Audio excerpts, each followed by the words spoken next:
So welcome back. Right, give me a second. I just need to quickly get my aircraft positioned here. I'm just worried that I'm always a little bit. Right, let me try that.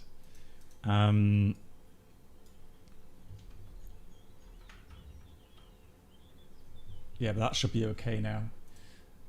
I parked like 3-4 different locations, and I always had the feeling that yeah, now we're correct. That I was parked on the wrong apron. Hey, I was Scotsman, hello. Nice power slide there, 777, nice, GG's. Right, welcome back. So this time we are in the Toliss A330. Let's do that. A330-900 with the Neo engines, but Trent. So it's going to be the Trent 7000. Now I want to do one more thing here. There was one setting. Cockpit light enhancement. No, we'll have that off, because otherwise it's going to be a bit too bright. Now, first thing I noticed is, of course, the visual quality of the cockpit textures is definitely a little bit worse compared to the 320 Neo. So this has not been quite, or not had quite the same kind of improvements. However, what we can do is we can do the same thing here with the menu. Yeah, the overhead looks terrible. Yeah, I'm not sure why that is, to be honest, but 76464. Right, let's download the OFP. But anyways, apart from that, the hardware that I use works. I just need to recalibrate my thrust levers here. So let's do idle. The 10th location is 3.1 roundabout. Then we have climb notch at about 0.7, and the MCT notch is at 8.5. There we go. Save the settings. And then now we should be able to, yep, including reverse. Fantastic, cool. I have not tried the Headwind 330 in Microsoft. Right, let's do some of the items. So the overhead panel is very similar to the 320. So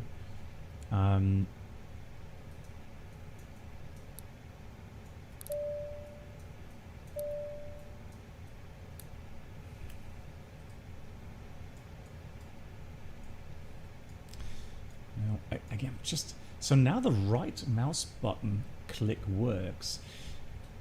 Those experts in X-Plane, can you maybe give me a quick hint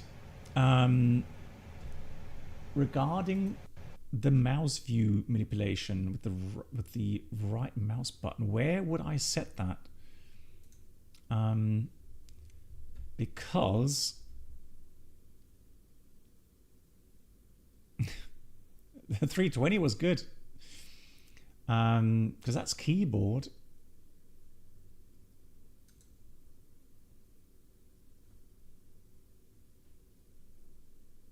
And even mouse. Oh, hang on. Ah. External. Look, mouse look on the right. So lock mouse look on the right button, double click, single click to unlock.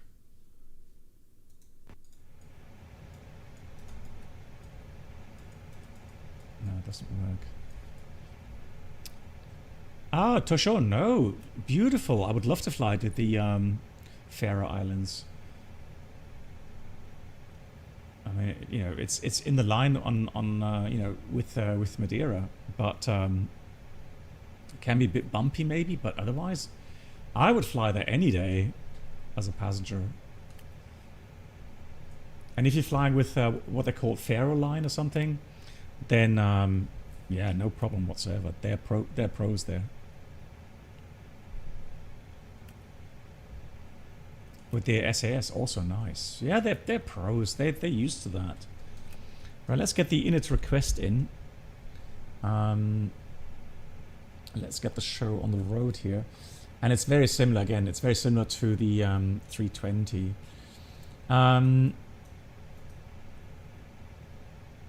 Oh, well, let me just log in. Oh, hang on, no, sorry, no, hang on, hold on. Where's my pause screen? There we go. I just want to log in. Now that's how pros I know, I deserve that. So let me prove that. Allow. There you go. So here we go. That is our routing back, and I did check the routing. Now, we are flying so with A330-900 Neo with Trent 7000 engines. Oh, and the sound mod, I have got the sound mod, hey Voyager, from Mango Studios, but I'm a bit disappointed. They're not as nice as the KOSP sounds. But hey, maybe I'm just super critical. Flight time, an hour 30. Level 380. Alternate is Geneva. Nice. Weather, we already checked that earlier. Shouldn't be much difference. Some thunderstorms near Hanover. And I just heard that we had some pretty hefty rain showers here, IRL, at my house now. And thunderstorms. So definitely some thunderstorms around Bremen and Hanover. But Copenhagen is fine. And we have Zurich fine. The thunderstorms are later tomorrow morning, so shouldn't affect us. We are on real time. Yeah, and Geneva looking good. Even the forecast is good for Geneva, so no issues there whatsoever. Alrighty. So let me get the wind update before I forget again. And then one thing I want to try to see is the alternate fuel. So we need 3 tons. 3 tons alternate fuel. There it is. So now we still have a bit extra time in case something goes wrong. Let me fetch the ATIS.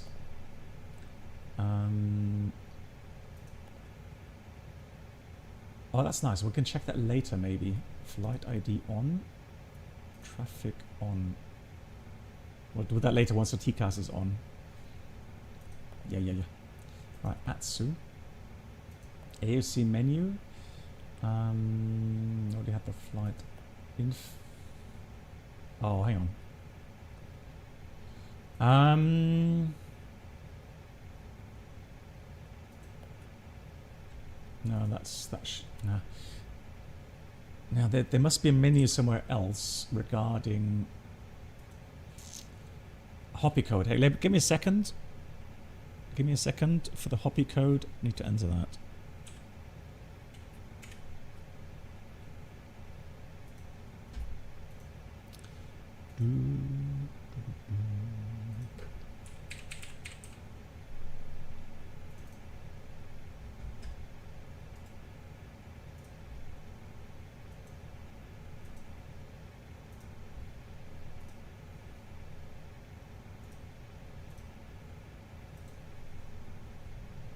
Right, so let me try that now. Departure ATIS.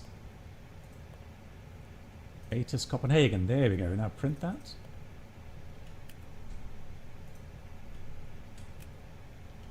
Hello? How come that's one's black, one is white? What is that?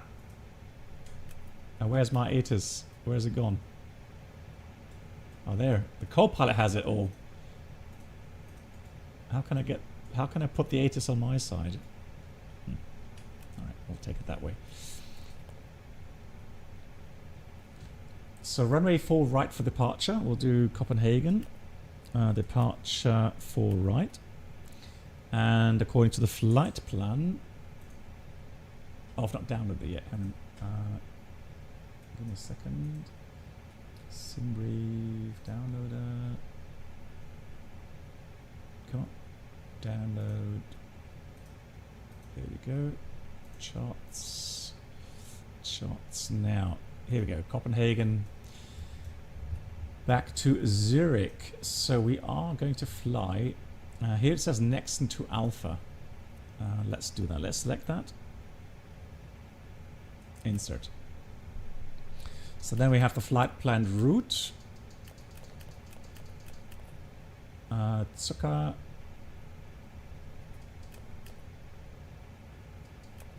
So that was Nitla, Mikos, Zucker, direct Amosa, and then 869 all the way to Relax. Well, actually it's Tetco and then Tango 724 Relax.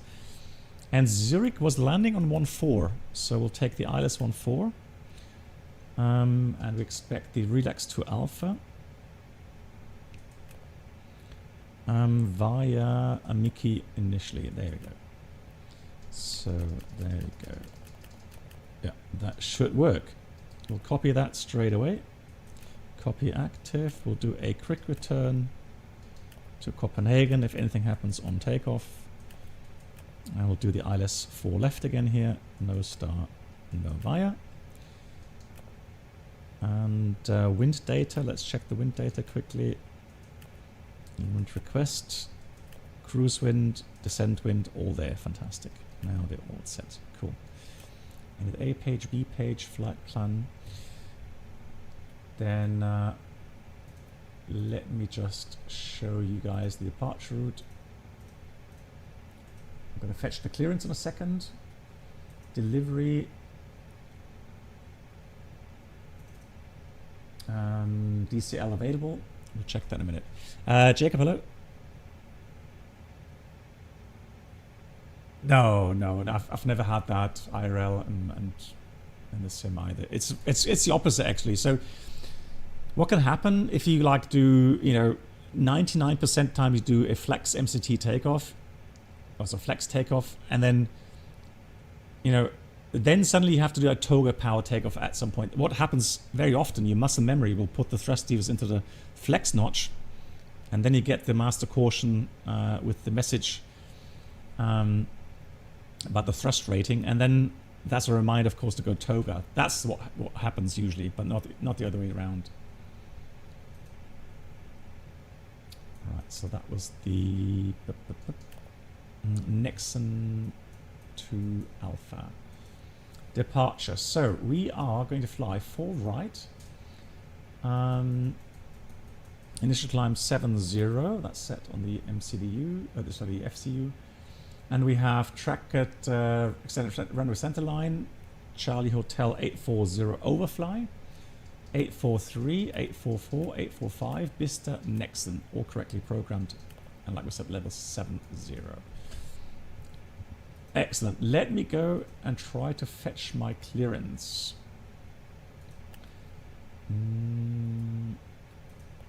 So let me see. ATC menu. Oh, hang on. I need to get out again. That's AOC menu, second page. Departure clearance. There it is. Kind of weird position. Departure ATIS. Foxtrot, and the station is Echo Kilo Charlie Hotel. Echo Kilo Charlie Hotel. Gate number Charlie 32. Let's try that. Swiss 125 Alpha Heavy. Yeah, it's a it happens when you're not even doing 10 knots. So you just it's a reminder. There's no need to reject the takeoff there. No.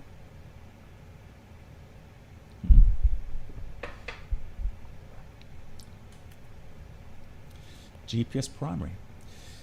Good. In the meantime, while we wait for the clearance, let me go and do the weight and balance.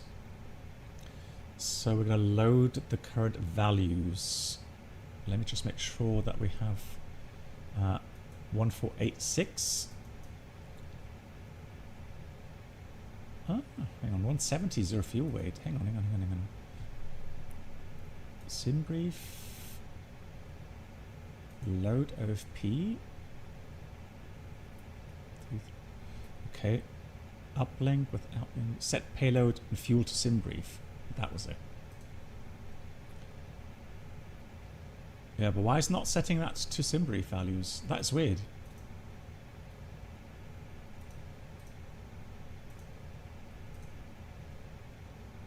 Still not doing it. Strange.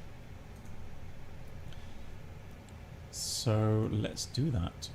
So 170 roundabout, wasn't it? And then the fuel. Hold on. So 170 is our fuel weight, and the fuel is supposed to be 15. Let's do 16 tons.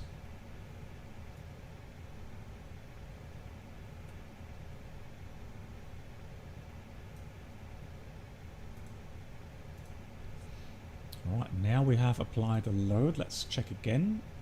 Huh?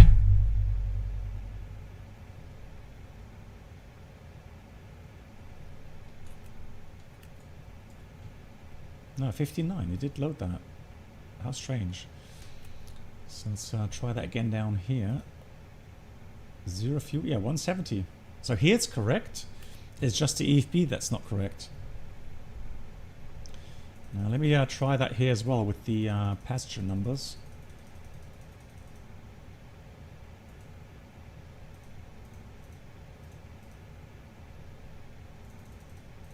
So we'll do the same here. And then we'll do 16 ton. Right. So there we go. Now that should hopefully be synchronized. And then let's do takeoff performance, full right. We'll do full length. We're not going to do any shortcuts here.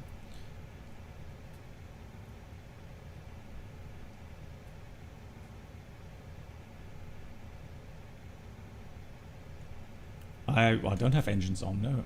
Engines are off. So let's go and have a look. Takeoff weight 186. Well, it should be about 185. Yeah, so that should be 185. That's a G. Yeah, 180. Well, let's say 185.2 then. 185.2. CG 29.3 is correct. Flex takeoff config auto air conditioning. Let's try air conditioning on. It's a long runway. Compute. There we go. So 1 plus F flex 74.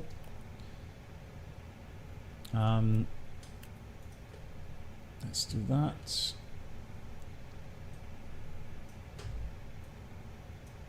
Now I can also press uplink. We can get the same data through here. Yeah, flex 74. That's I guess that's maybe Neo stuff, but so we're gonna go flex takeoff. That's a bit different here. It says 47, 47, 48 dry, but flex 74 is good, and trim up 2.6 is the same. Right, we'll insert that. I'm just going to change the speeds to 146, 146. That's all I'm going to do, so that it does match the EFB values, but the rest looks good. 74, 2.6, nice, good. And then for the engine out and NADP, we have NADP 2, so that's 1020, 1020. Engine out acceleration is in 1600 feet. And here the procedure is just straight out. Oh, I need to check my clearance. Hold on.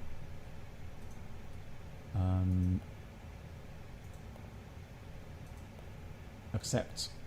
There we go. Otherwise it gets that invalidated. So accept it. And now we should get the message clearance received. Clearance confirmed. So we are clear to Zurich 04 right next into Alpha. As briefed, squawk is 5. Oh, that's interesting. So 5146. There it is, 5146. And squawk next frequency 19905. Pre-dialed that. Pre-dialed. Good.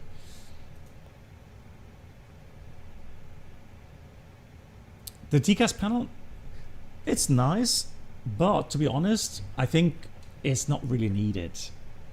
That's just more, I don't know. I think that the radio management panel, so this one here is very good. That is something, you know, especially when you fly in VATSIM, that's good to have.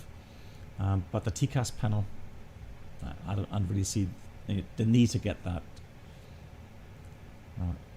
037 degrees and to 25 miles if we need, so radius 25. Cool. Done the secondary. RATNAV, yeah, we can take Kilo Oscar Romeo, Kastrup. But otherwise, I think we're good. Let's start the APU. Oh, really, Aviamar? Yeah, so the thing is, so with the panel here, with the new desktop mount, and actually, let me just show you guys. You know, give me a second. Give me a second. Video. Hold on. Hold on. That's not the video. Give me a second. So guys, but how can I flip that?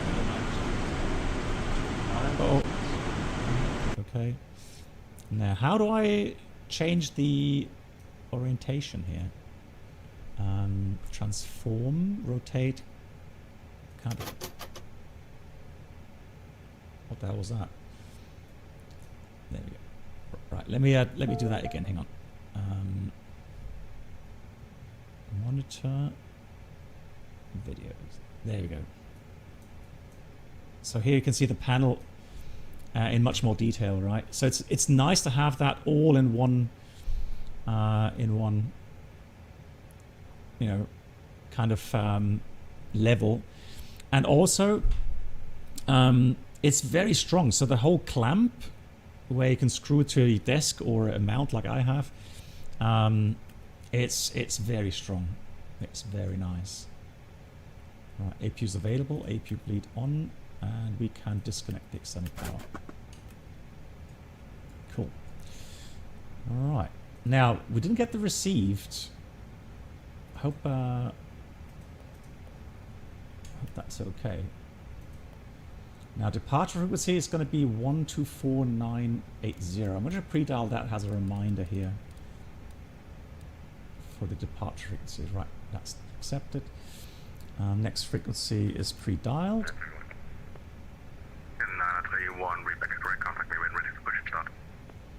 Hey, Rusty Moonshine, hello. All right. Welcome aboard the Captain Black Box Twitch channel subscriber experience. MAN.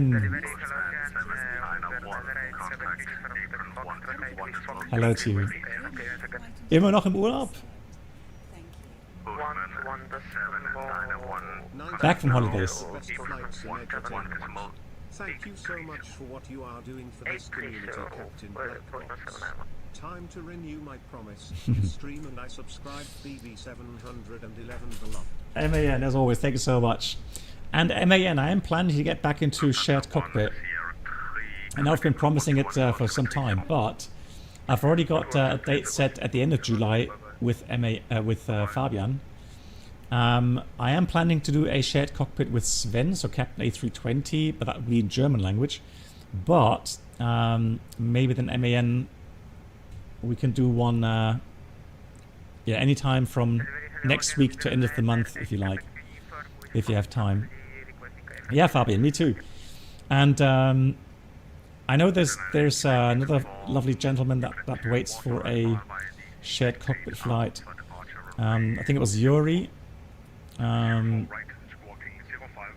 So we will get in contact as well for that, for sure.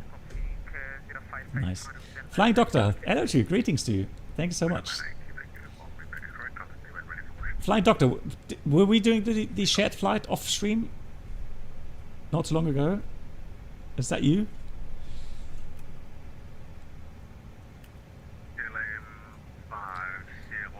Good. I think we've done everything regarding the preparations. So let me quickly get the charts out.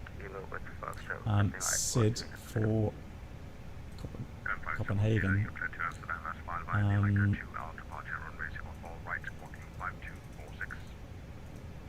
So the Nexon 2 Alpha, where is it?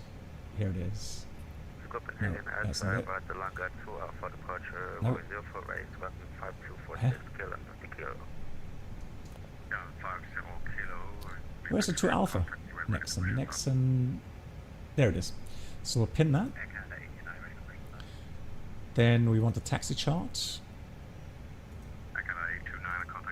We'll pin that. Parking stands, pin that. So we are parked right here. 32. It was you, right? Come on. So yeah, it was a very enjoyable flight. Any news on your screening or? Yeah, Charlie flight as well. It's very soon, Aviemar. Very soon. We're parked here, pushback, Quebec. Then it's probably going to be, let's see, Quebec. And then from Quebec, very likely it's going to be crossing 1230 Charlie, Bravo, full length, full right. Hotspot crossing runway 12, of course. And then the departure as briefed, as checked, up level 70.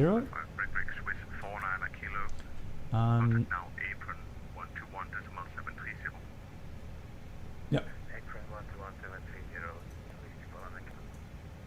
So that's all good. Flaps 1 takeoff, flex 74, speeds are in, fantastic, cool. Now I'm going to get the beacon light on for preparations. Then let me get the external power off, chocks off.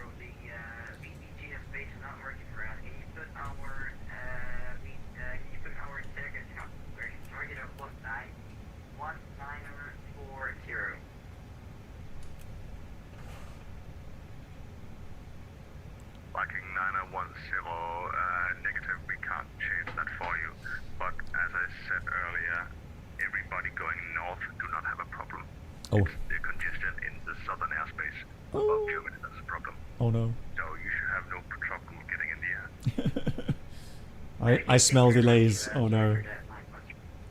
Cannon 50 kilo, ready for push start. Cannon 50 kilo, stand by for push, approximately 10 minutes away. Oh. And Swiss 125 Alpha Heavy is also ready for push and start. Swiss 125 Alpha, same to you, about approximately 5-10 minutes away. Okay, no worries. Well, we're here. Swiss 125 Alpha. So busy. Right, in the meantime, let me get the checklist here. 330. Confirm 15 minutes. 15 minutes, Nathan. What did that 15 minutes get? 52 kilo.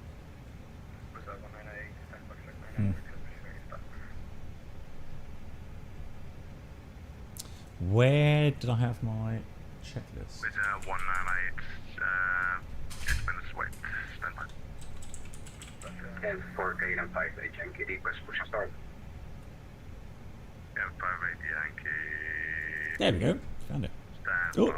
Approximately 5-10 minutes wait. Easy there. Roger that. So.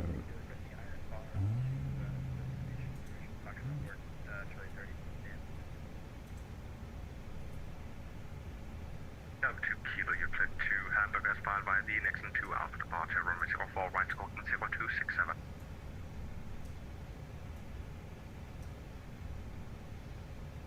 So that only has a B4 taxi checklist? Okay. Up 2 kilo, That quite strange. How come there's only a... Oh, that's a fly-by-wire checklist. Let me see my 320 checklist just for preparations here. So gear pins covers removed, fuel quantity 15.9, and that is all balanced. We have seatbelts on, ADIRS, nav, and Barrow Ref 1023 set. How many minutes of APU? Matt Skipper, or Matt Skyper, good question. So strictly speaking, your taxi fuel that you plan with. So for us, for example, we have about 500 kilograms taxi fuel.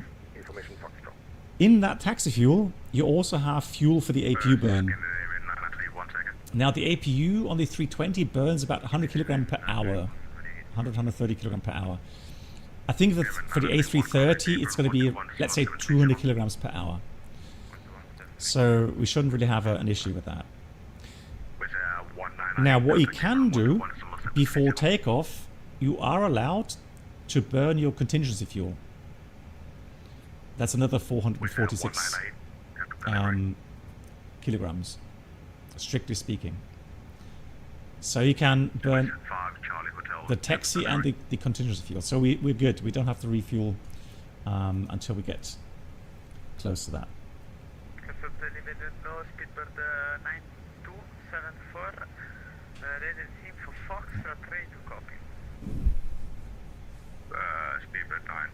Really? You've got about 1 hour holdings to Copenhagen during the event? Really? But they have like Clear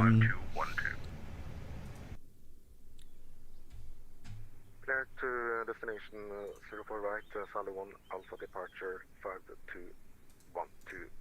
they have like oh, it's an A380 there. Let me just check.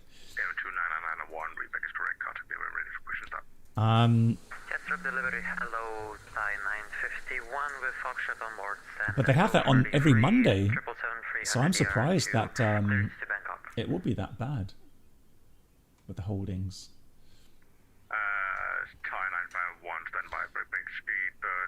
I did see an A380 somewhere. Where did I see the A380?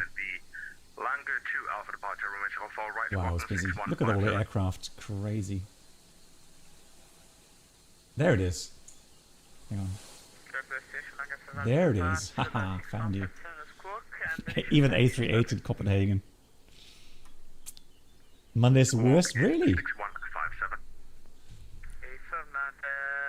Packed at every airport? Seriously? I thought that me out.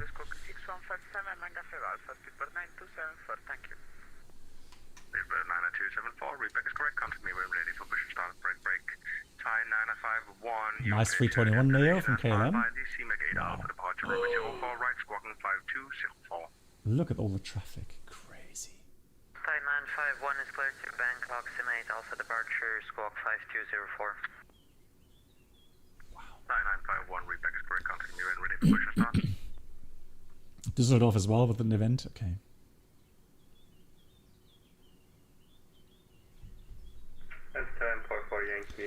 Let me go drive the tow already up, because that way we are ready anytime.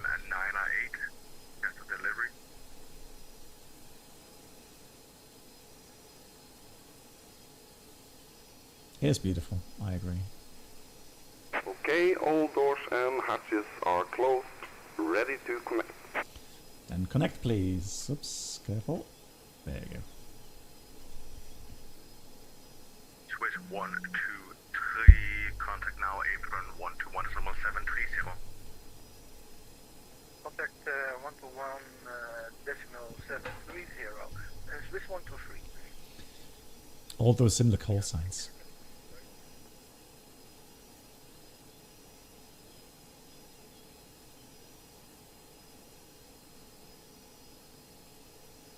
L2 kilo standby. But the FPS are really tanking now. Delta Kilo, you are on a time of approximately 18 minutes.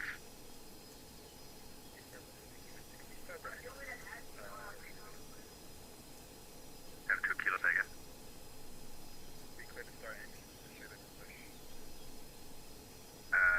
You won't get pushed until I send you over to apron, so if you start them now, you'll be waiting. So Organivate, your A330 is your favorite airliner? Okay. Yeah, I agree. I wish they would update it.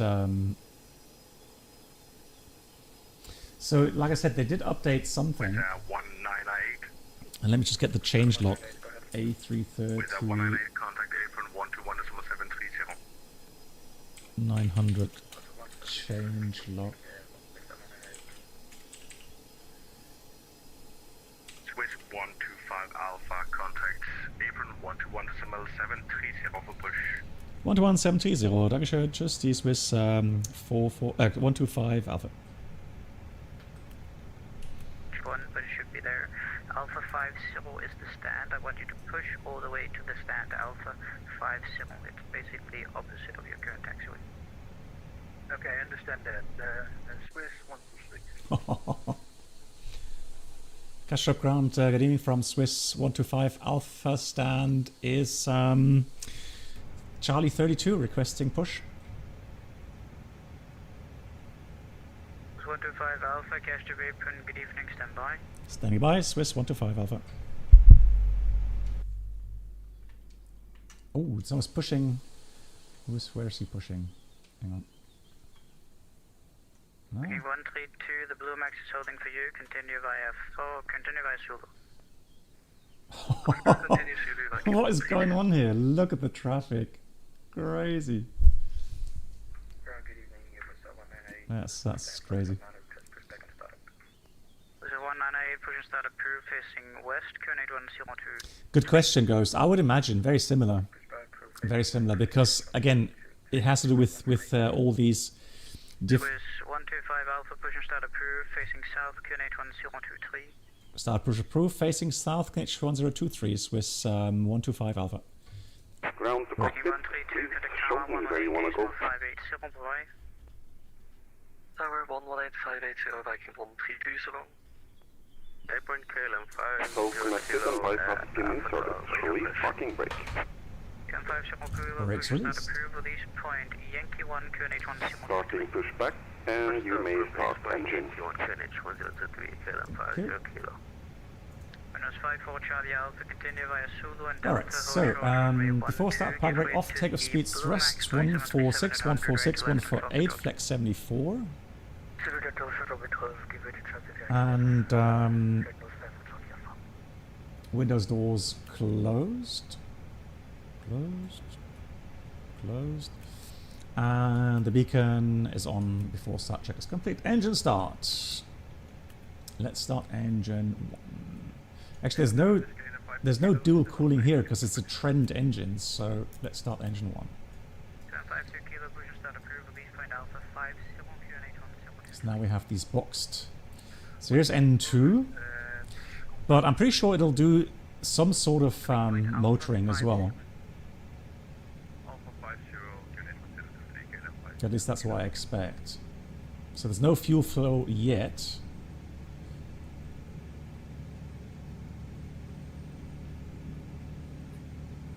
Jacob, let me see if it's on my website. There, now we got fuel flow.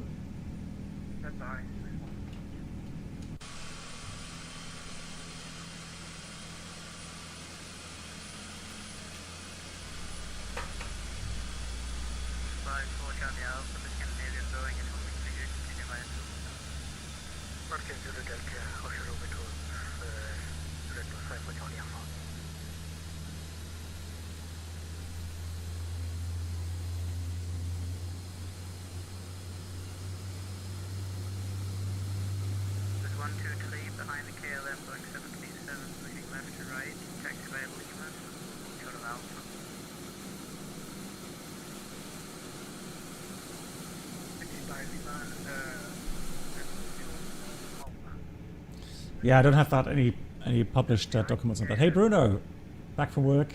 How are you doing? So let's start engine 2. So it's nice to see that boxed, because once the boxes disappear, the engine has started normally. 931, taxi via 0, Victor Bravo, hold short only 12. Crazy busy. Now let me try something. Operation complete. Set parking brake. Brake set. Disconnecting tow. Stand by.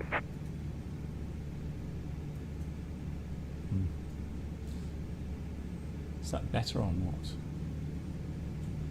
Not really, is it? Oh no. No. Ugh.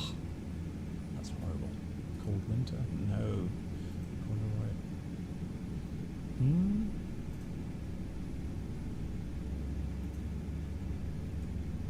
Nah.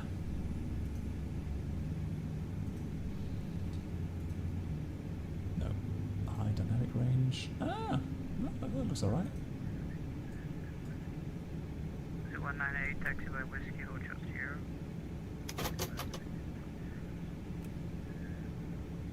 Tow is disconnected and bypass pin has been removed. Yeah, that looks. Signal on the left. We'll see you next time and have a safe flight.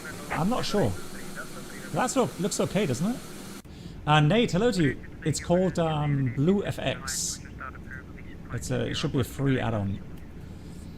Right, let's do the default taxi items. We did say flaps 1. Trim should be set automatically. APU bleed off. And the trim, yeah, trim is set 2.6 up automatically. That's nice. Flight controls, fall up, fall down. Here's the all clear signal, fantastic. Then we'll do full left, full right, neutral, right up, full left, full right, and back to neutral. It's Monday, Copenhagen, vectors to Copenhagen. So very often they are busy. Before taxi, auto brake, max, spoilers, armed.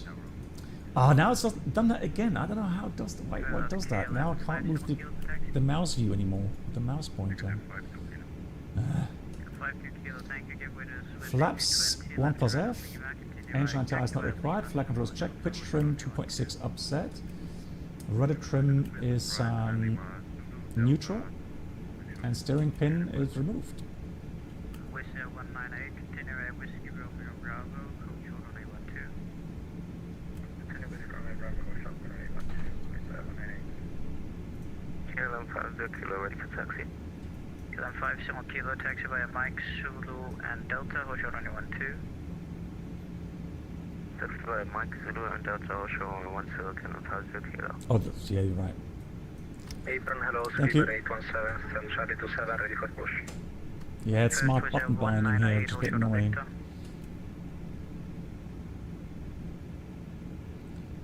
Copenhagen ground, okay, Pilot Yankee, request push start. First Wizz 19, Wizz Air 198, hold short of Victor, short of Victor. Wizz Air 198, you're gonna get a Scandinavian A320, you'll be crossing right to left on Victor, continue via Bravo, hold short only 12 behind. Crossing A320, hold short on 798. Swiss 125 Alpha requesting taxi.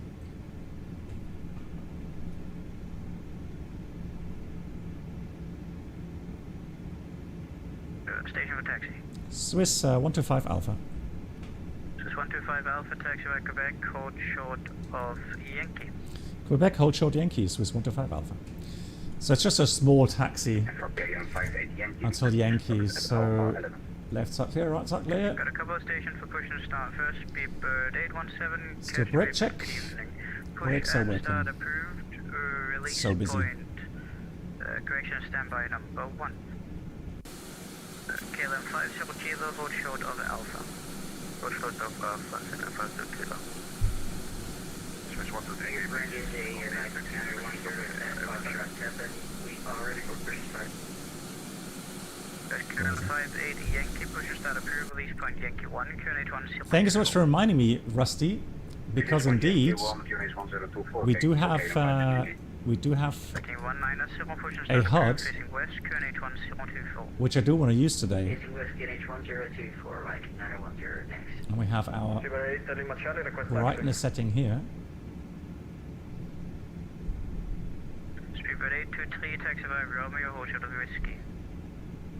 Romeo Charter Whiskey, Speedbird 823.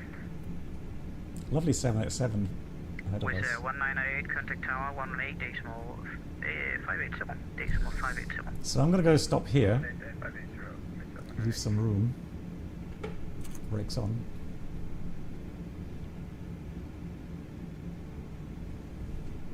Hey Bits, Scooter, wie geht's?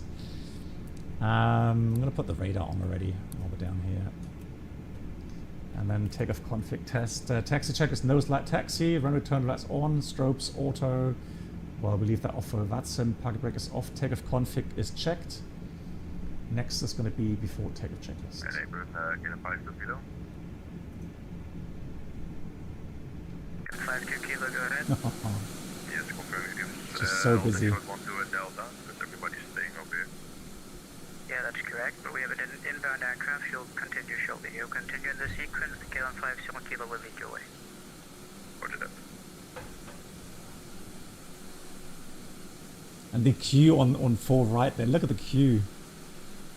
Absolutely crazy. Super Mustang, hello.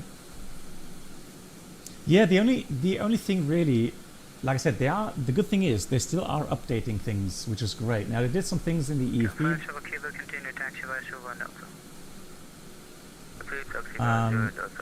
But what I'm missing 123, continue via Zulu and Delta, Hotel Runway 12.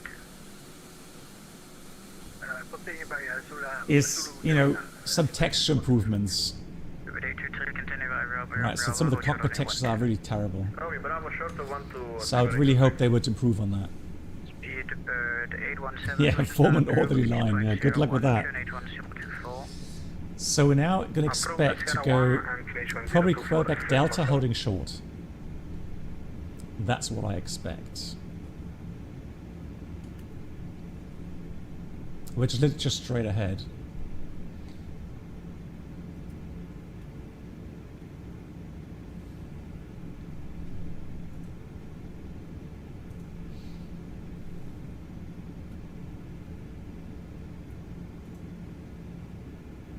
Then 50 kilo, contact tower 118 decimal 580, bye-bye. 118 decimal 580, 50 kilo, bye-bye. Speedbird 823, contact tower 118 decimal 580, bye-bye. Tower 118 to 580, Speedbird 823, bye. So it's 123, contact tower 118 decimal 580. Should have done single engine taxi. Yeah, I mean we're not heavy, so we could have done that. Yeah. Then 52 kilo, contact tower 118 decimal 580, bye-bye. 118 580, 50 kilo. It's a good pre-dial 18580 for the tower. 2 kilo, cash to open, good evening, push and start approved, facing south, QNH 1024.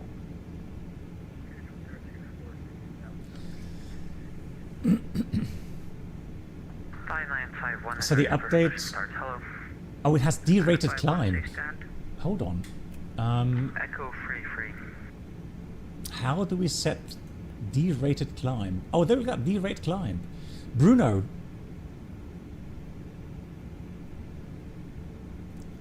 What do I have to put in here? 951, roger, standby. D1. 19910, request taxi. Bruno is incredible. 910, taxi by Whiskey, hold short of 0. So we'll do a D-rate climb. Whiskey, hold short of Sierra, 910. Thank you much, Chris, as well. D1 And for Gate 5 Yankee 1, request taxi. 1058 Yankee, taxi via Mike and Zulu, hold short of Alpha. Taxi via Mike, Zulu, hold short of Alpha. Oh. 951, push and pull approved. That Thomas Cook aircraft there is full. been waiting for a long time there. QNH 1024, push and pull is approved, release. So I'm sure he's not too happy either. Uniform 2. Uniform 2 for the release point, 9951.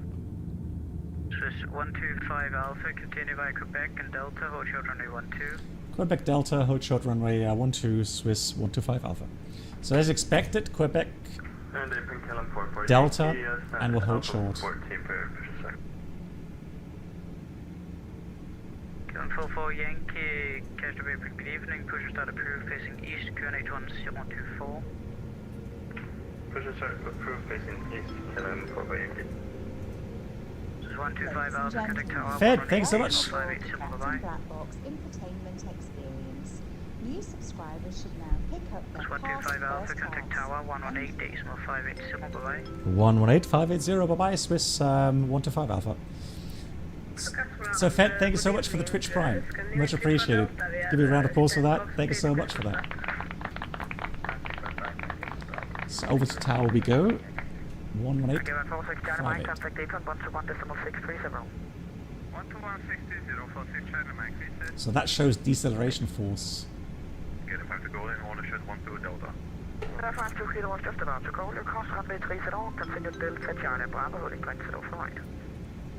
Hang on, Fed, in a minute. Welcome aboard the Captain Black Box infotainment experience.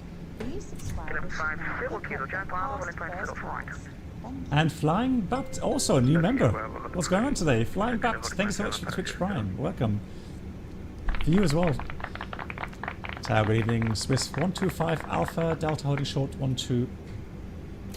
Yes, sir, speed break 23, continue on point Bravo 1 and contact 119 decimal 355. Fed, you asked Adam for having those aircraft. So we're on a VATSIM ATC network. Negative for Speedbird A320. And these aircraft are other human beings that fly on the network. And the add-on to show these aircraft is CSL, so Bluebird CSL model matching. With 125 Alpha, cross runway 30, continue to Copenhagen and Bravo, to 120 for right. Swiss 125 Alpha, we cross runway 30, and please again the routing. Cross 30, then Delta, Charlie and Bravo, holding point 0 for right. Delta Charlie Bravo, holding point 4 right, copied Swiss 125 Alpha. So Delta Charlie Bravo, let's cross. Park or parking or gate.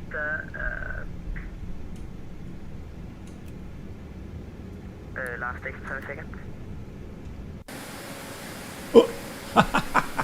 A stealth bomber? You? No way.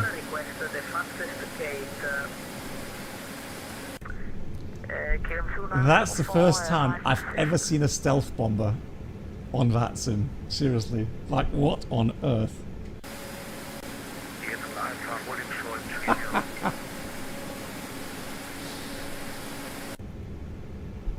That can't be right.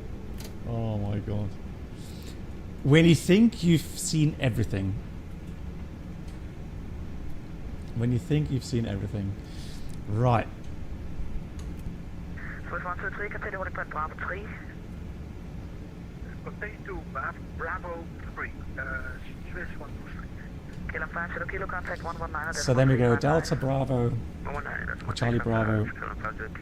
So we're going to go onto Charlie now for a short section.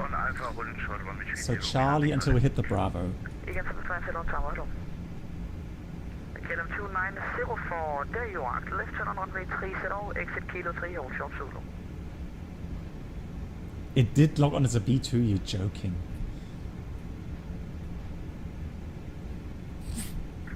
Runway 30. It has an own icon on VATSIM, really, Andy? And which gate, sorry? KLM 2904. Mummy 7. No gate for you. It gets worse. Runway 30, exit Kilo 3, and for now, hold short taxiway Zulu. Oh my god. Exit Kilo 3, and then Zulu, KLM 2904. Like I said, you know. KLM 50 kilo. Yeah, I always think sometimes I've seen it all, but no. Swiss 123. Say again, yeah. Swiss 123, contact 119.355. Right, let's have a look at the checklist. So, next year before takeoff is next, so... It's a long checklist before takeoff. Swiss 123, please, contact 119.355. Well, I'm 125 Alpha, so... Swiss 123, tower. Yeah, I don't know what he is doing. He's also braking the whole time. Yeah, it's not bad. Wallop. Advocate and 58 Yankee Golden short at Delta.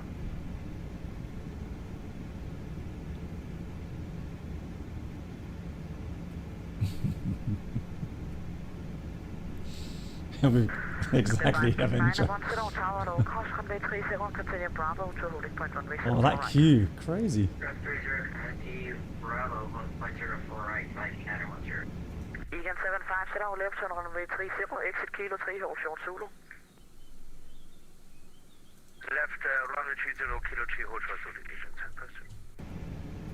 Hello, speedbird of 817 on the So that's a Swiss 123, I think.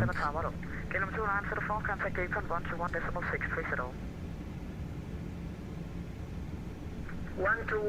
sorry, can you repeat please the frequency, KPLM 2904? Yeah, 121.630. Contact frequency What time is Zurich curfew goes? 0 KLM 2904, thank you very much. Kilo 52 kilo left, turn onto Bravo 3 and contact 119.355. Thanks for the patience. Watch that left Bravo 3, 119.355. See you next time, bye-bye.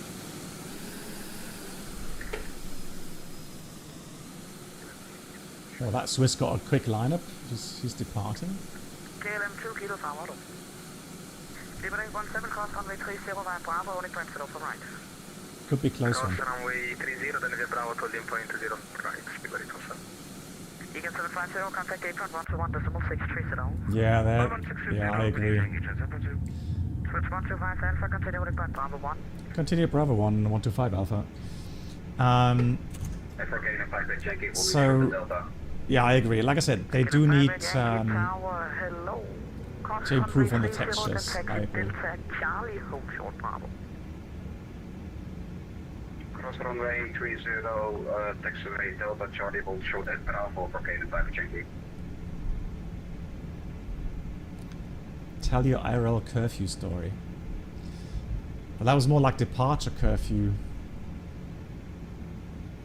I'm trying to think what we had for arrival curfew. I think Dresden, we had issue ones with arrival. Oh, with Düsseldorf. I mean, yeah, Düsseldorf coming from St. Petersburg. Like 2 minutes before. Bravo 1, 19355, Swiss 125 Alpha. Thank you.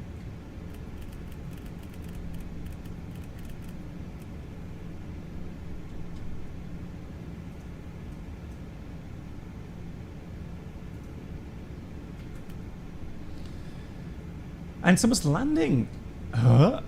Look at that. They've got so much arriving traffic, they're actually landing also on full right. Windmill 353, runway 04 right, clear to land. Wow.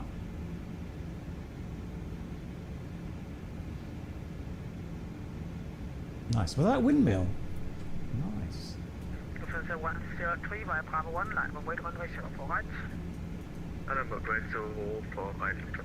Yeah, it is. Windmill 353. Nice. From Vilnius. I'm wondering, is that Now that's how pros do it. Yeah.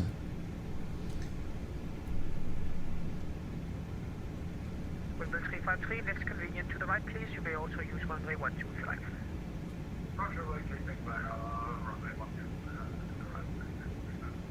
Windmill 353, taxi to Hotel of Golf 1, contact Castle Tower 11858. 40 on ground, 40 party, 80 arriving. You're joking, 80 arriving. Right, turn off the runway, taxi down the runway, Excuse me? contact 118.580. 118.580. 118.580. It's a bit intimate, isn't it? Yeah, give me a second. Don't push me. Yeah, nice APU, right? I mean... APU sniffer.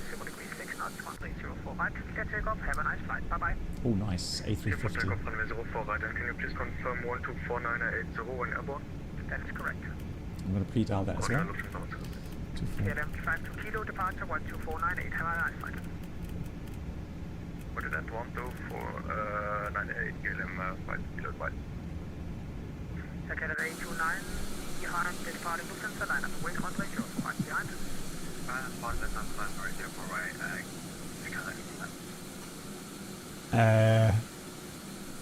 Hello? Report 6,000 feet, Swiss 123. It's 123 as per your chart. Please contact departure 124.998. I feel, I don't know, I feel a bit harassed. Contact departure 124. I'd like to file a harassment report. Swiss 123. Tower, good evening. Swiss 125 Alpha, ready. 125 Alpha, Tower, good evening.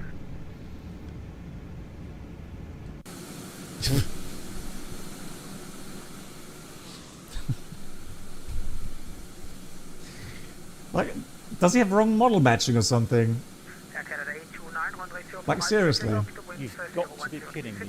Have a nice flight. Bye-bye. Just take off Canada 829 and just 124.980 on the phone. Thank you. Yeah, or 120.255, please correct one. But either one will work. Thanks so much, Canada 829. Have a good evening. Back in 132 behind departing 777, line up and wait 1-way-0 right behind. Reporting a Canada 777, line up 0 for right behind, Viking 132. Tower VJ Viking 910 in the party behind at A330. Viking 910, Tower, good evening. Behind? No. In the A330. Bravo 1, that's Viva 823. Tower local target 48 Lima. 548 Lima, Tower, good evening, continue approach. Right, we've got that set. Cabin crew prepare for departure. Cabin crew is notified. Exterior lights, all nose wheel lights take off. Anti-ice off packs remain on for takeoff. TCAS. Gonna put TCAS TARA. Rocket 132, the wind 010 degrees 6 knots, 04 right, clear for takeoff. Have a nice Oh, flight. nice. Clear for takeoff 0 for right, Viking 132, over. Scandinavia 931 behind departing Viking, line up And weather radar is on. British wind shear is on. And takeoff no blue. And that's the before takeoff checklist completed. Type 4 Lima, reduce the final approach speed. Now, can we... 104, Type 4 Lima. Flight ID? How to get the flight ID?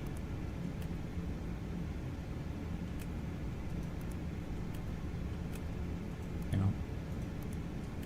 Ah, there, look at that. Nice. That's really good. I like that.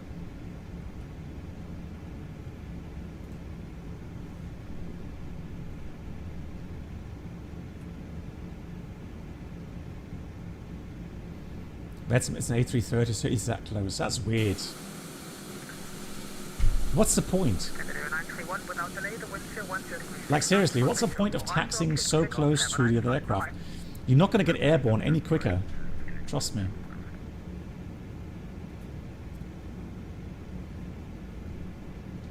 Yeah, Neon, exactly. There's always something silly happening. I agree. That's a nice view there. Look at that. Nice.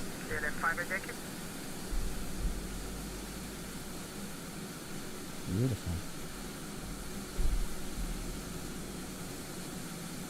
Time for Lima, continue. You can expect a late landing clearance, but it will all work out.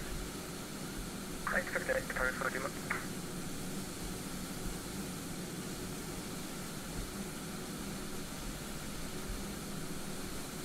Tower, good evening. This is KLM Pilot Yankee with you, holding short at Bravo 3. Stand by.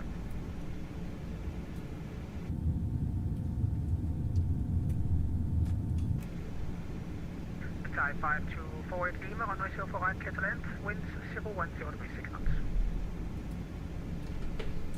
04 right, clear to land, Thai 48 Lima. Thai 48 Lima, after landing, vacate left via Victor 2, please. Left via Victor 2, after landing, Thai 48 Lima. Yeah, or X, exactly. Behind the landing, 777 on short final, line up and wait, runway 04. But it does have some very nice viewpoints there, doesn't it? Very nice.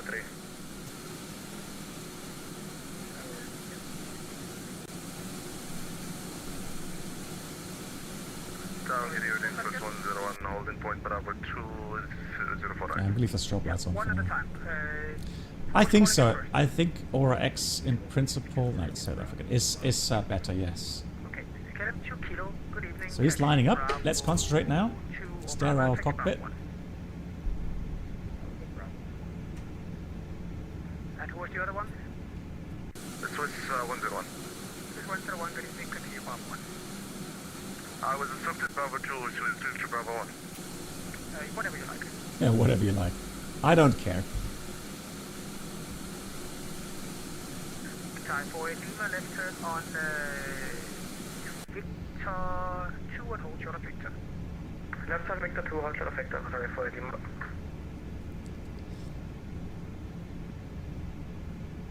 Yeah, especially landing will be interesting later in Zurich. Alright. Thai 48 Lima, Victor 2 and Victor, hold short of Tango, contact 8.121.630. Yeah, ready.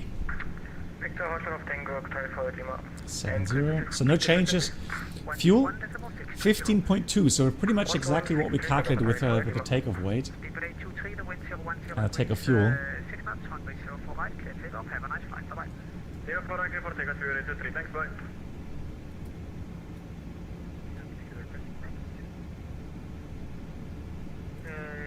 KLM 2 kilo, Bravo 2 or Bravo 1, whichever you like. Speedbird 817. 817, go. 817 behind the departing company, line up and wait on runway 04 right, behind by Bravo 3. Yeah, Bravo 3 after departing traffic, line up and wait, runway 04 right, after everybody, come on, sir.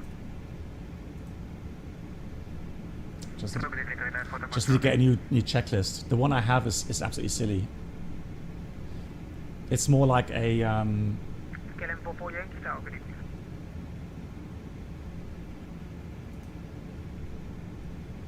kind of a read and do checklist, not really a normal checklist.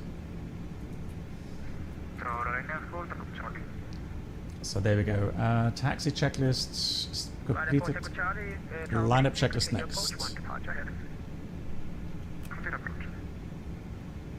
Speedbird 817, after departure climb only 3,000 feet. The wind 010 degrees 6 knots, runway 04 right, clear for takeoff. Wow, look at all the traffic. After departure climb 3,000, runway 04 right, clear for takeoff. Right.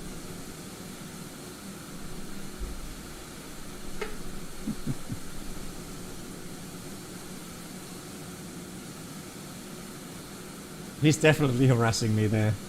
He really is.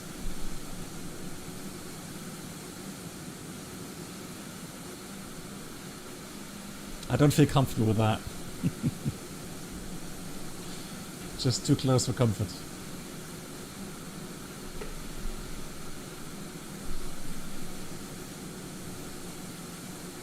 Daniel, hello.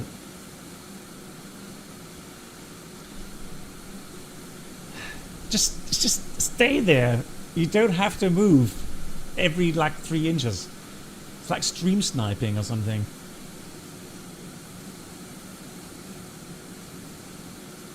No, we're not. No, we don't have lineup clearance yet. Goes, hang on. Thanks for the checklist. I appreciate that. Thank you so much. 04 right, clear for that. Confirm vacate Victor. Victor 2. Victor 2. Victor 2. Enjoy the gifted circle. Victor 2. MAN, vielen Dank. Center Tower, hello, Thai 951. MAN, thank you so much for the 5 gifted. Those that just been gifted, please say a big thank you to MAN. That's really, really generous once again. Yeah, Ryanair landing, okay. Vielen Dank.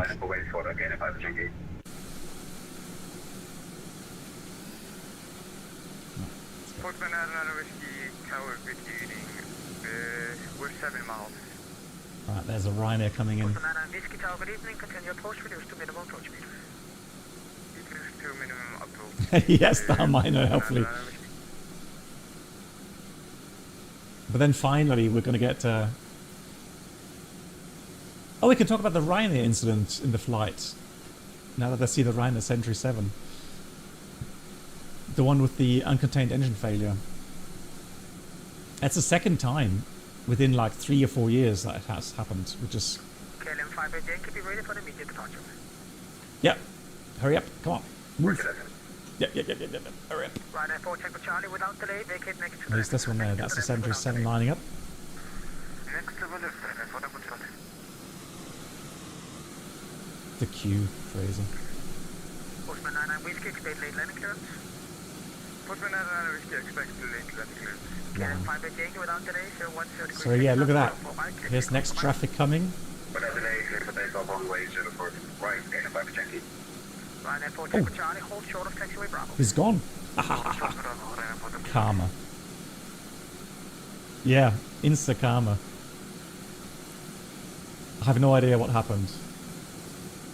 Yeah, the queue... Actually, that's not too long now. It was longer before, so...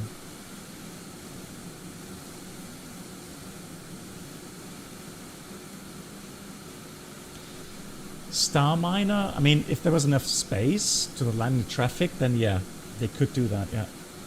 They could say line it behind, number 2 for departure.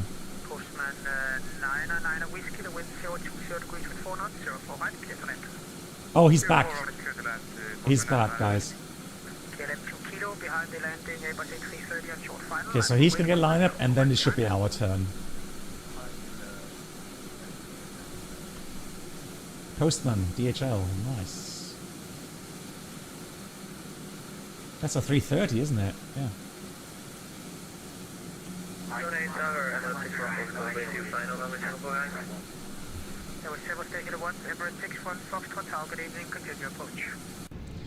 Yeah, as a GL, I feel uncomfortable with that kind of, you know,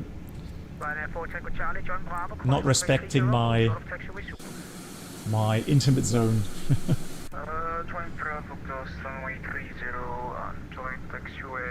So like we said, the packs remain on. We did calculate that.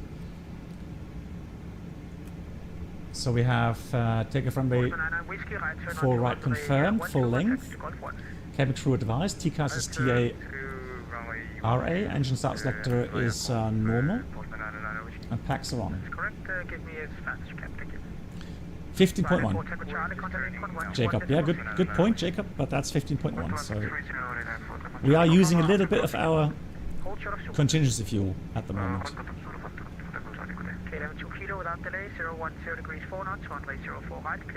I hope for a shortcut on departure to save a bit of fuel.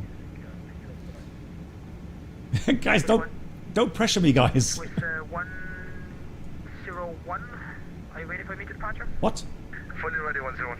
No! 101, line up away, runway 04 right, be ready for the immediate departure.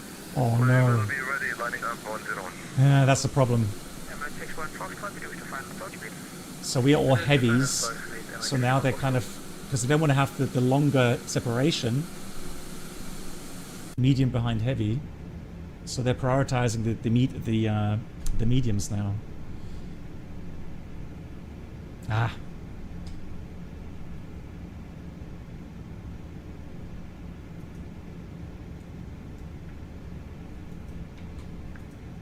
Okay, ship tower, good day, so 25 Charlie with you on Bravo. Stand by. No. Toga takeoff power would not Swiss 101, runway 04 right, clear takeoff, wind 020 degrees, 6 knots. Wind scope taking off, Swiss 10. It's incredibly light, isn't it? It's 10 o'clock and it's still light. Postman 99 Whiskey Taxi, stand Golf 130 right, Golf, good night. Golf 10, can you say it again, please?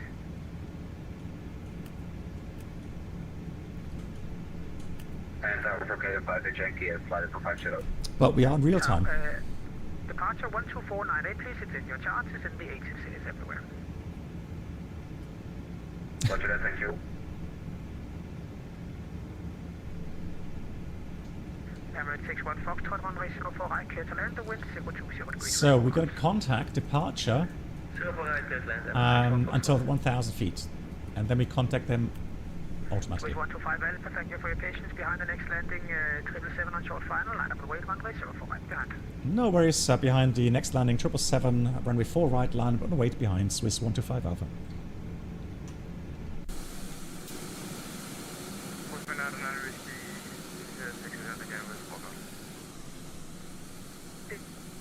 Whiskey taxi stand Golf 130 by Golf.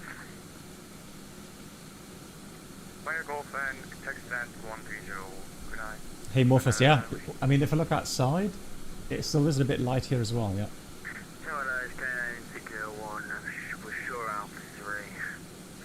Scabbard 601, good evening, taxi to Bravo 3. Taxi Bravo 3. Yeah, that looks expensive, you know. Right, I'm going to put that on already. Tower 55 Line items.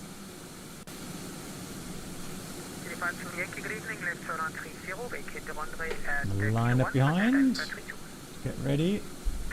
Left on 1-2 and kilo 1 for stand Alpha. Ooh, nice. Emirates. Beautiful. Right, line up behind. Cabin crew prepare for departure. 15 tons. So we did take 900 kilograms of taxi fuel and APU fuel. Plah, that is quite a lot. Checklist is completed. We are ready. Everything's done. Central Tower, hello. Finish climb 70.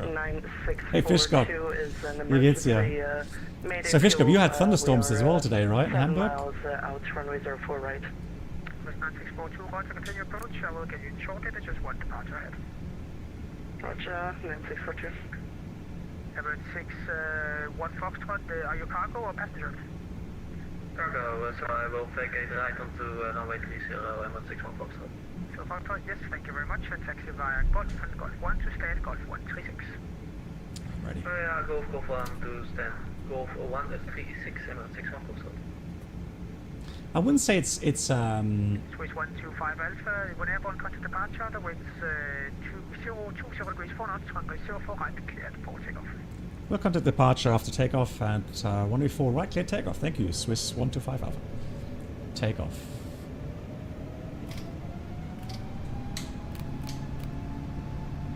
Manflex 74 SAS runway.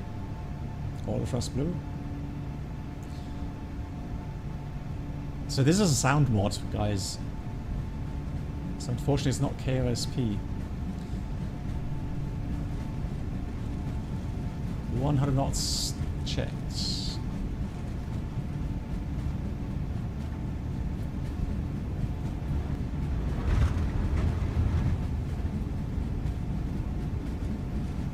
V1. Rotate.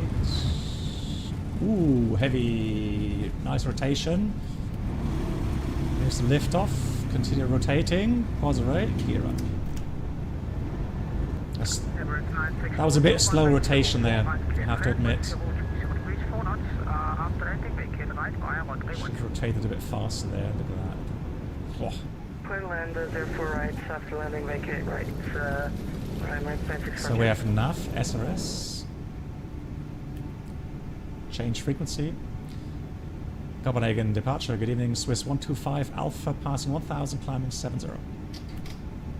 Swiss 125 Alpha, departure 185. Climb flight level 190, right turn heading 090. Climb 190 and right heading 090, Swiss 125 Alpha. So we have heading, open climb, thrust derated climb 1. It says here and up there. Swiss 101 contact Copenhagen 133.155. So let's accelerate. 133.155, Swiss 128. Look at that symbol, that's nice. 090 heading there. Flap 0, speed check, flap 0. Contact Copenhagen 133.155. Very cool. Bye.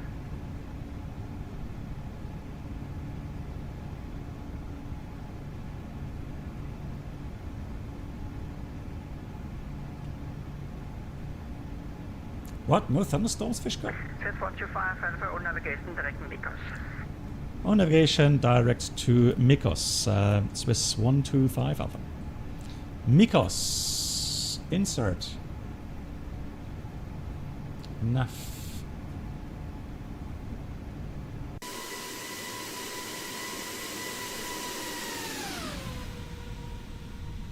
Beautiful, what a beautiful aircraft. Love it. Actually, hang on, let me set the... No, that later. Right, here's the bridge.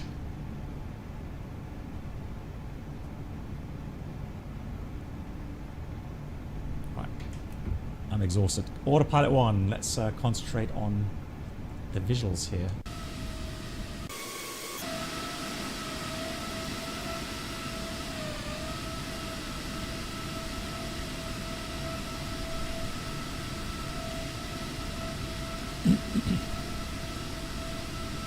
The soundboard is from Mango Studios, and I'm a bit shocked that it's actually not that good. The green, normally, Nate, the green, that's a deceleration or acceleration cue. So normally that green column, if it's below the wing, it means you're decelerating. Oh, actually, the deceleration is the triangle here, the caret. No, sorry, the column is your deviation from the commanded speed. So to 50 right now. So if let me just get autopilot off. Now I'm going to accelerate here. I'm going to pitch lower. You see now I'm getting fast. Right, so now I'm fast and we're accelerating.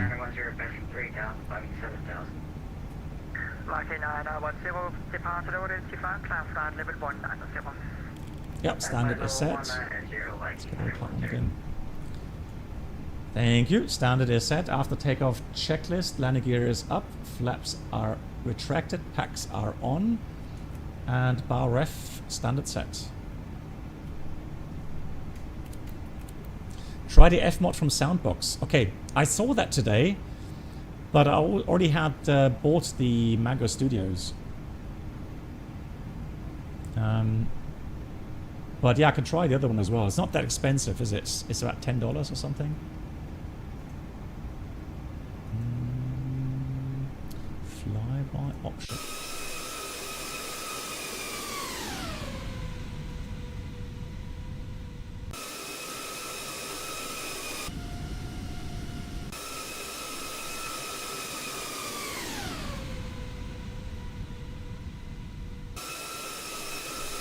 So it's not supposed to auto zoom, but it still does. Kind of weird.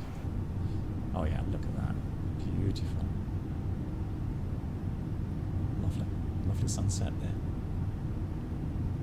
Is it really almost as... Okay, so then I did... I thought about it today, because like I said, I'm not happy with the Mango Studio sounds. Good, passing 10,000. So Nate... 133-155. Have a nice evening. Bye-bye, Swiss 125 Alpha.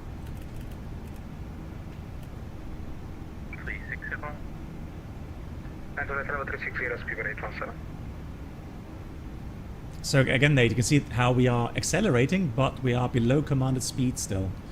Copenhagen, good evening. Swiss 125 Alpha, passing 110, climbing 190. 125 Alpha Copenhagen, good evening, identified, climb flight level 280. Climb flight level 280, Swiss 125 Alpha. So now we are almost at commanded speed. Hitching up and acceleration is slowing down. Bit of tailwind. Entertained, fantastic, that's the best. So pitch is below 7 degrees, so we'll have the landing lights, turn off lights, seatbelts auto as well, and a clean display. Right, we're gonna land 2141, but we're gonna have to fly faster. The problem is we've burned a bit of our contingency fuel already, so we've got to watch our minimum fuels.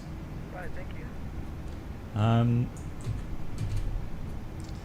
So let's have a quick look here.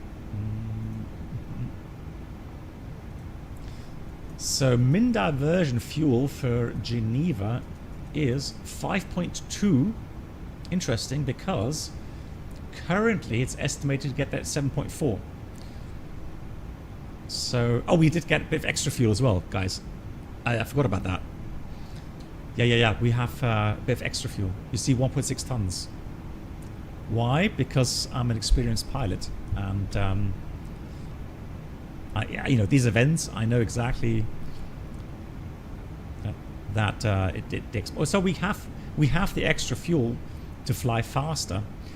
So let's try to get below 21:30 night curfew time, shall we? So here's cost then index 100. So I guess maybe we need a shortcut later on. Now, Fed, are you still here, Fed, by any chance? You asked earlier. Oh no, I did answer that. Yeah, regarding the model matching. Yeah, okay. No.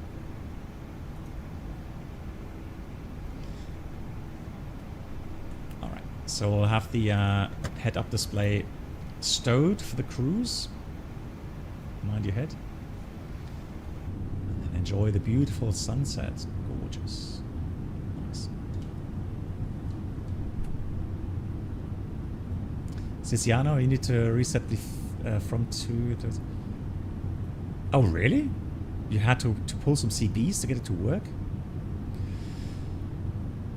Well, King Creed, it depends. If it's an aircraft that I'm familiar with, and I know exactly what, you know, how good the estimates from the flight plan are compared to the aircraft in game, then I will take... It depends on the event, but usually I take about 20-30 minutes. I'll just clear the fix info page here. RATNAV clear. Secondary. Copy active. For airport in here. Oh, just passing past Hamburg. Gotta give Fish Cup a wave.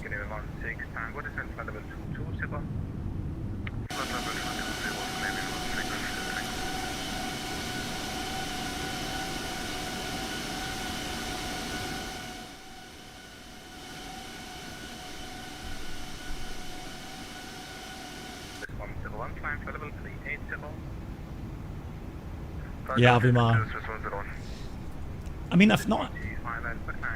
I don't think I've ever had like 90 minutes holding in Frankfurt, but I mean...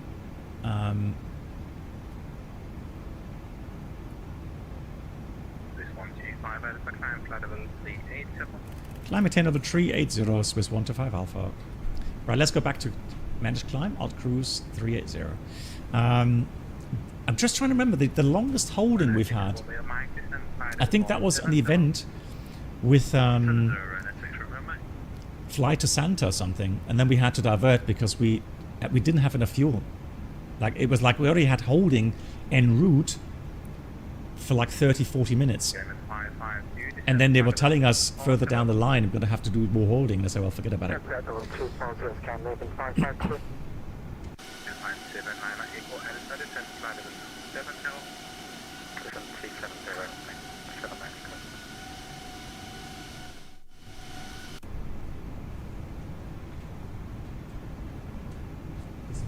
Good. And Copenhagen control from here, Yankee. No. So Jake, we've got it. Yeah, we got it. We had open climb. It's not a dangerous mode. I think it's just now we're flying the managed climb. Thanks, sir. 122.8 for Canada, Yankee. Bye-bye. Let me climb on the roof and wave back. Yep, please do so.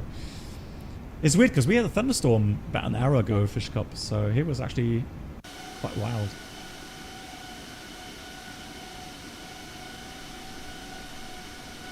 Is it hot in the US as well, Nate? Okay.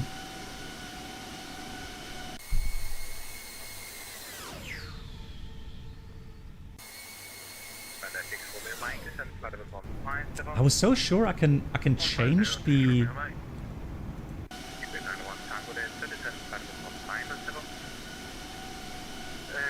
the flyby times, cinema. Flyby options.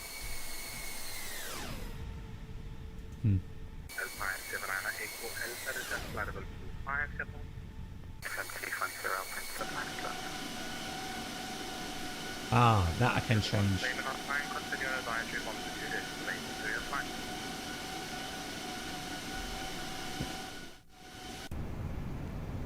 Is that for us?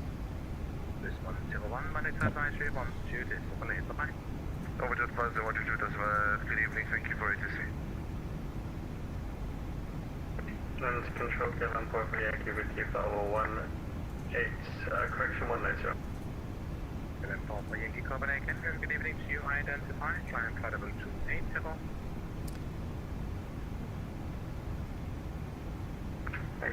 280. Yes, actually, like, isn't it for you a bit more normal?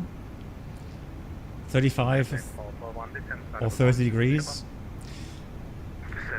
Yeah, for us it's not, obviously. So, for us, forecasted 29, 28, 27, 27. That's okay. I don't mind that. I just don't need above 30 degrees, really.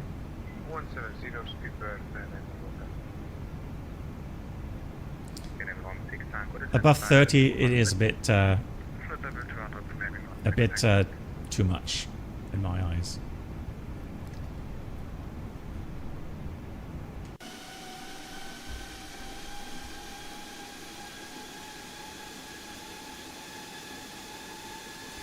I have to say, whenever I see the Condor 330 Neos, or when I saw them in Frankfurt, I really have to say that's beautiful, beautiful.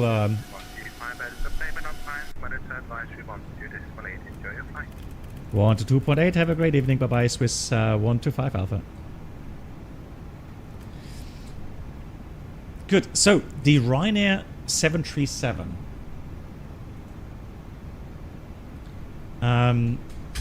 Incident. So first of all, GG to the pilots who made a fantastic job to get the aircraft down safely again.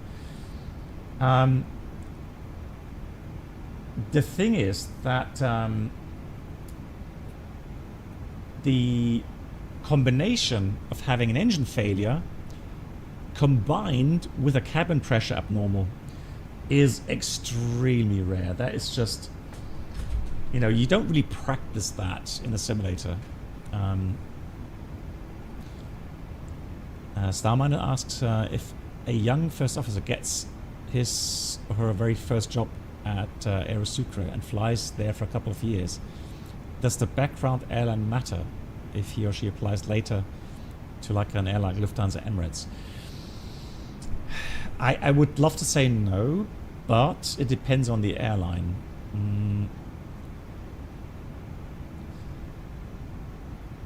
It may have an influence, yeah.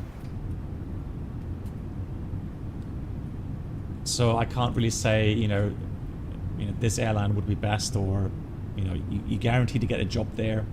That is hard to say.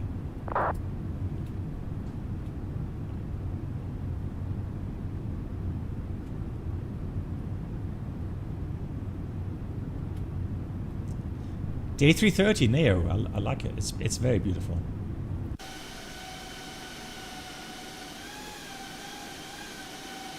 Just, in general, I just love the shape and, you know, the engines with that size. I think it's really nice, really pretty. 6 FPS, beautiful.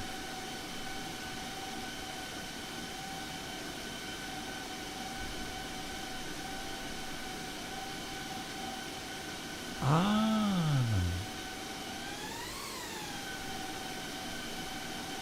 interesting. So there's a click spot there. I was just wondering what that spot was.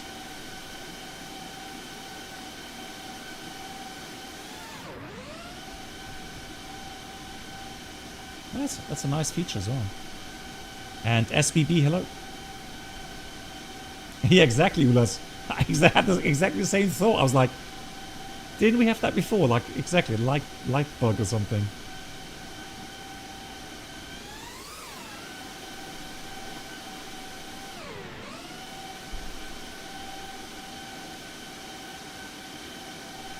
Beautiful. That looks really nice. Same. Right, Swiss 101 is ahead of us. But he's flying... Is he flying a different routing? Oh, we'll see.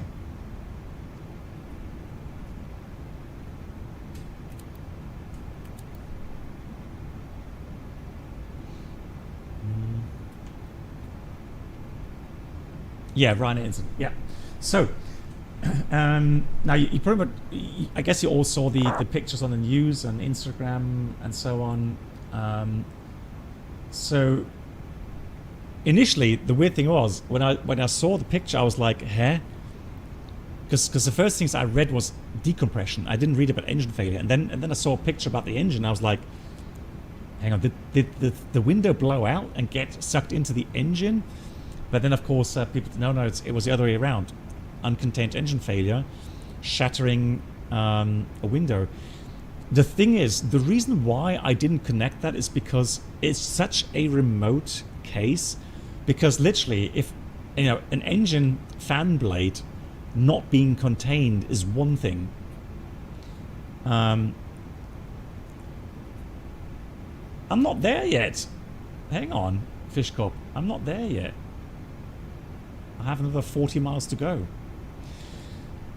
So to actually have a fan blade or part of fan blade go through the cowling towards the fuselage, I mean, if you look at the side section there, the windows are a lot smaller than the fuselage. So to actually have that piece of fan blade hit the window, that is just, again, so highly remote. And so the passenger that was sitting there apparently was sucked, or his head was sucked out, right? So I had to, yeah, it is randomness, absolutely. But then I realized, it was another incident with the 737, and there was one in the US. Wasn't that the female pilot captain that did an amazing job as well?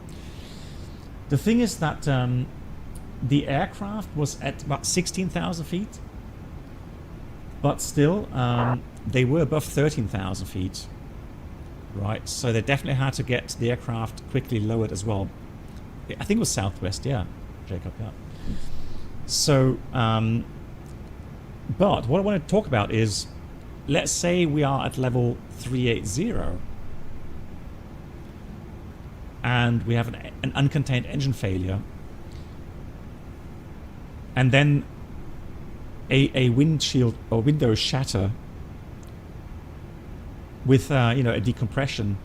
What do you think initially? What kind of indications would you have on the ECAM or in the 737, that is, on the display there? And what kind of issues may you notice through the airframe? All right. Yeah, I know, Bruno, sorry.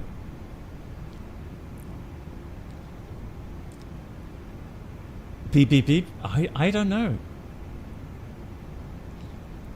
So, honestly, if you have a fan blade break off, the very first thing you're going to get is engine vibrations. I think the fan blade, or the fan, would still, exactly, I mean, that's the first thing I think you would notice.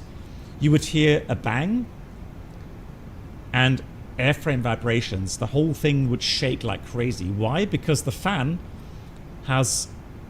is no longer balanced. It's still going fairly quickly, and so really the impression, so the bodily impression first of all, is a violent vibration. Exactly. What's the English word for that, MAN? So you would definitely have a lot of vibration first of all. Now, regarding decompression, if you have a window at high altitude that has a certain cross section, I would say the decompression would be fast, but not necessarily instantaneously. Imbalance, yeah, exactly, imbalance, yeah. But it would take a few seconds, like, you know, maybe 5 seconds, until the cabin rate reaches the threshold where you do get the altitude warning horn on the 737, right? So imagine you're getting extreme vibration in the airframe, you're looking at the engine instruments, and you're seeing probably some variations in RPM, and then you can get the altitude warning horn. That means extreme workload. What's the biggest danger initially when you have that? Exactly, A330 washing machine, yeah. Avenger, if it's a door, yes, but if it's a window, I'll give you an example with the Concorde. Do you know the reason why the Concorde had so small windows?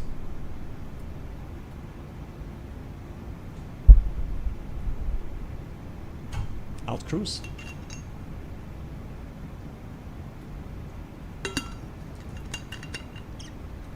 What do you mean reflection, Ulas?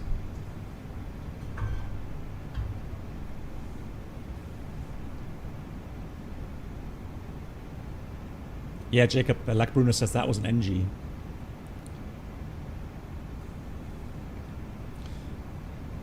Yeah, but we talk about higher flight levels. Let's say here at 380, Fabian. That's what we're talking about at the moment. Now, the Concorde was flying at, let's say, 50,000 feet. 55,000 feet, right? So you had the PAC system, air conditioning system, getting air into the aircraft.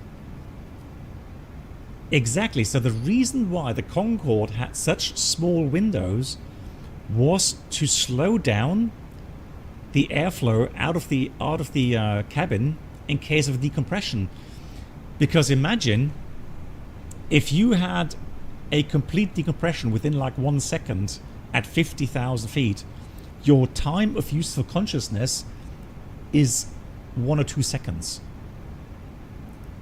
So, you know, you would not have enough time to reach for your oxygen mask and get the oxygen mask on, right? So that is why the Concorde had very small windows to slow down that excess of the air getting out. Good question. I would have to look up normal cabin altitude of the Concorde. I would pretty much say it's the same, like, you know, 7,000, 8,000 feet. And yes, it had a lot more pressure, differential pressure, inside outside, but that's how the hull was being designed. Yeah, so again, my take would be the same. If it's just a window blowing out, I don't think you would get an instant decompression. I still think it would take 10 seconds, 5 seconds, whatever, until the pressure drops so much to get the cabin altitude warning going. Okay, but then yes, so imagine the biggest risk, people saying loss of consciousness. I agree, MEN. And why? Because you would have a startle factor.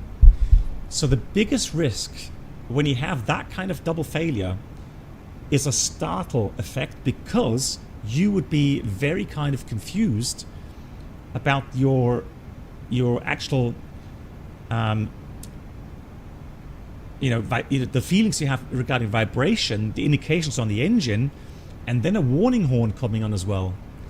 So your brain would frantically try to organize and trying to structure all the information it's getting. So it's getting information through feel, through pressure loss, audio, and visuals. So imagine all those sensors, right? Giving you so many inputs. The risk being is you're completely overwhelmed and startled, and then you don't have that much time, right? Oh, nice. Thanks, MAN. So the Concorde actually had 5 to 5,005 feet. That's really comfortable, yeah.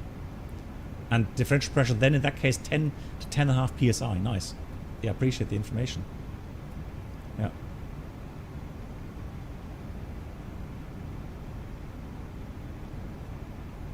Well, an Airbus will tell you, you know, maybe high vibration, first of all, on the ECAM.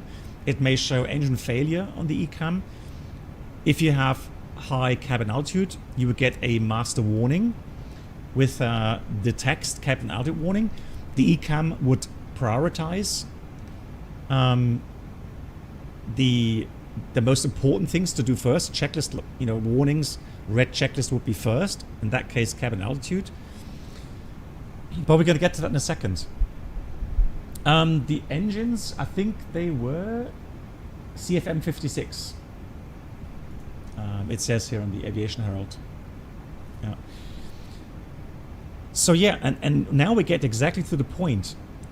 When you have a decompression, the first thing you have to do is think about your own safety, meaning you have to reach down to get your oxygen mask and put it on. Yeah. Yeah. So you know, that is the thing. So again, if I read of the incident with the Southwest 737 where they were at cruising level, and that's why again you can't praise the crew enough for getting everyone down safely, because that could have gone wrong so quickly.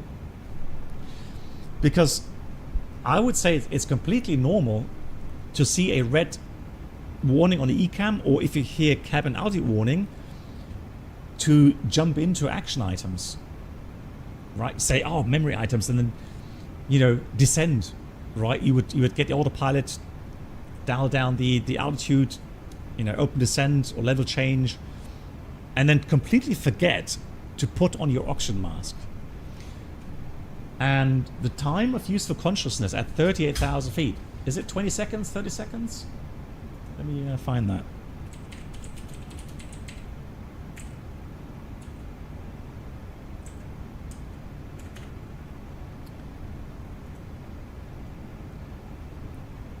So yeah, it's about 30, 35, 30, 40 seconds.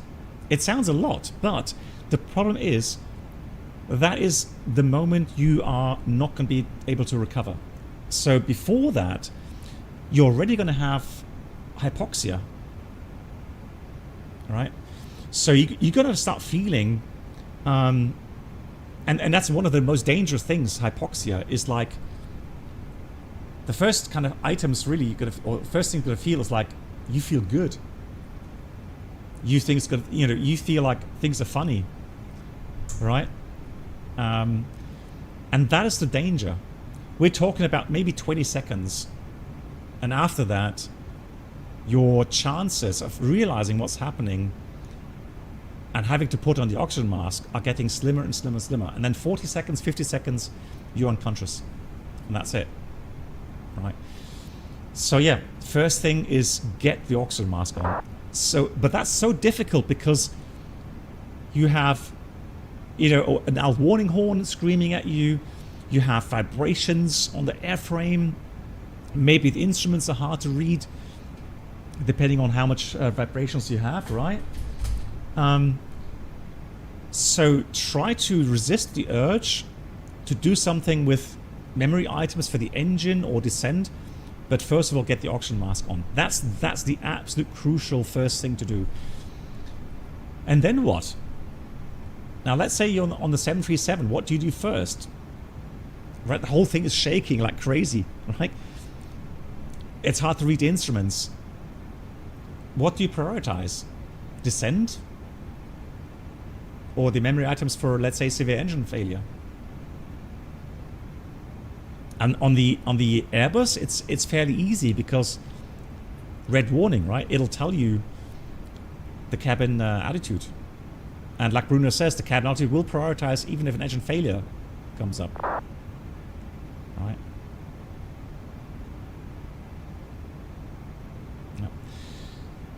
Yeah.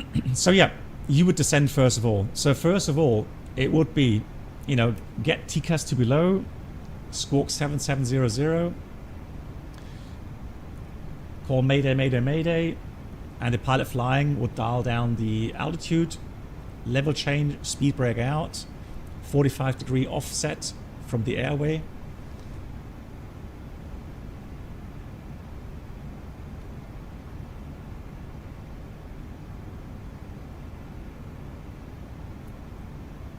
Oh, okay. So, oh, yeah. So it would prioritize the fire, not the cabin altitude. I'm trying to think. Really?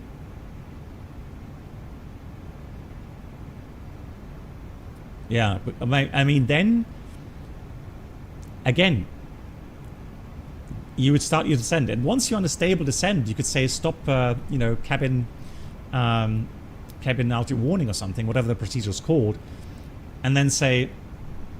You know, engine severe damage, start procedure, right? Yeah, Bruno, thanks. And then you would do the couple of items regarding the engine to secure the engine. So thrust lever, so auto thrust off, thrust lever to idle of the affected engine, engine master switch, affected engine off, and then at least pull the fire handle to get the hydraulic disconnected, fuel disconnected, electric disconnected. Once you've done that, you could then come back to the cabin pressure abnormal, because that will be the more prioritized checklist in that case. And then once that is, you know, done, then you start to become kind of more relaxed again, and be able to, yeah, to do the other checklists. But I mean, again, that is seriously. That is a hefty abnormal, really hefty abnormal.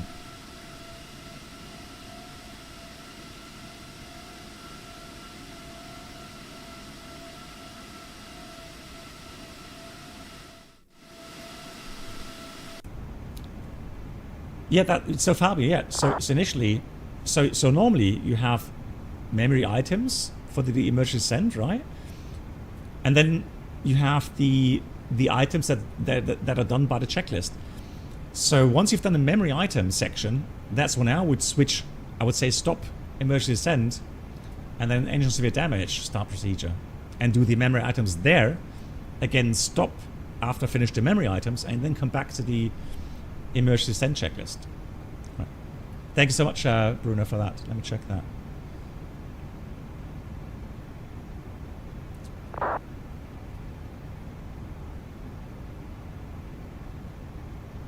So engine 1 fire, engine 2 fire, and then excess cap. Wow, okay.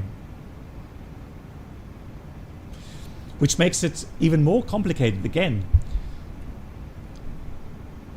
So imagine, so brilliant piece of information, Bruno. So imagine, let's do another scenario. So let's say you have an engine damage, which results immediately in an engine fire, right? And at the same time, there was an uncontained engine failure, shrapnel going through the cabin, and you have also a cabin decompression, a fast one. So you have two warnings, so two red warnings, engine fire and cabin pressure abnormal, right? Or cabin excess pressure. And then the flight warning computer prioritizes the engine fire. So your checklist on the ECAM, right, would be on top of the engine fire with the items for that. So the thing is, what would you do? Would you first do the engine fire? Or would you do the emergency descent first?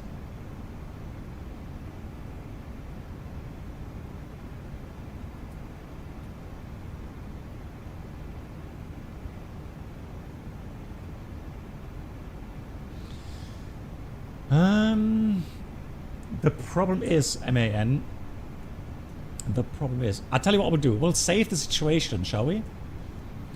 So after landing, After landing, we're going to load the situation, and then we'll do the check with the.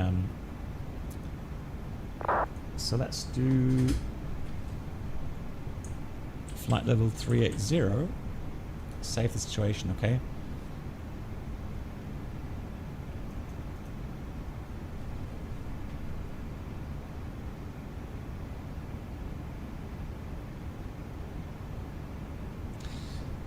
MAN, and here MAN, this is the weird thing.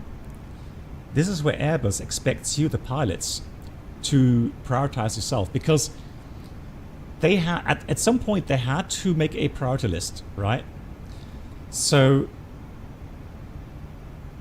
that's where the pilot still has obviously the duty to look at what's happening and then decide on what to do. So no, I'm asking right now, what would you guys do? Would you prioritize the engine fire, or would you prioritize emergency descent? Tough one. It's very theoretical, but it could happen, right? Descend first.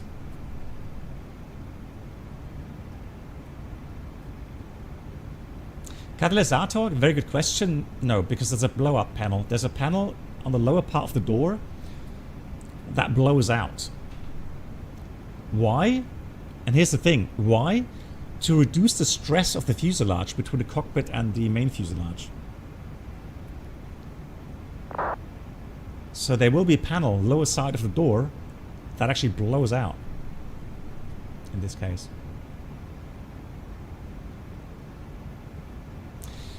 Ulas, and that's exactly the thing. That is exactly the thing. If you go through the engine fire procedure, right, with the memory items, and you get to the point where agent 1 discharge, what happens if it doesn't go out after the first agent? It's got a timer. It says after 30 seconds, agent 2 discharge. That's, you know, the whole procedure itself takes about 30 seconds. Then wait another 30, you talk about a minute or more than a minute. The problem is exactly that. If you don't realize that you have a decompression and not put on your oxygen mask, you will become unconscious. So really, you have to do the emergency descent first, because you would call emergency descent masks on, right? Then both pilots can get their masks on, start the emergency descent, and then once you've done the memory items of that, then, or the checklist, the initial descent, then you would say hold checklist or stop ECAM, engine fire, ECAM actions. The problem is though, in order to get the fire checklist to disappear and show the descent checklist, you have to press cancel and then later work with recall. So again, very high workload.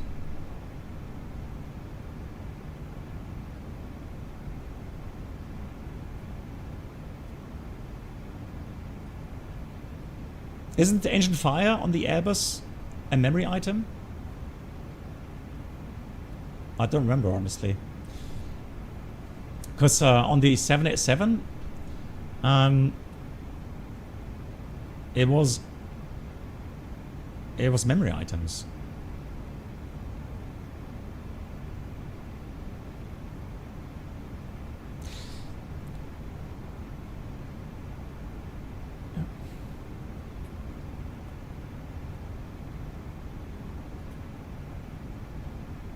Yeah, but the thing is, so the real risk is that if you look at the ECAM and it says engine fire, so engine 1 fire. Yeah, but if you follow the ECAM, again, it doesn't matter if it's a memory item or if it's ECAM. You look at the ECAM, it says engine 1 fire. One of the pilots will read it out, and then if you say ECAM actions, your time is ticking. because you're running out of oxygen. Right. So yeah. So the thing is, you've got to realize in this case, you would have to do the emergency descent first and get the mask on, start your descent, and then come back to the ECAM. Yeah. Yeah, okay, so you can leave the ECAM. I would say, yeah, you can leave the ECAM then as is. You don't have to cancel the engine fire. I give you another example. That was one of the very interesting trainings we had in the simulator ones, where at the end of the shift, so we already passed, so the check captain said, or the trainer said, hey, you've passed your check ride. We have 15 minutes left. Would you like to do an interesting scenario? And we said, yeah, sure, go ahead. Interesting enough, it was actually done in Zurich. And so we took off.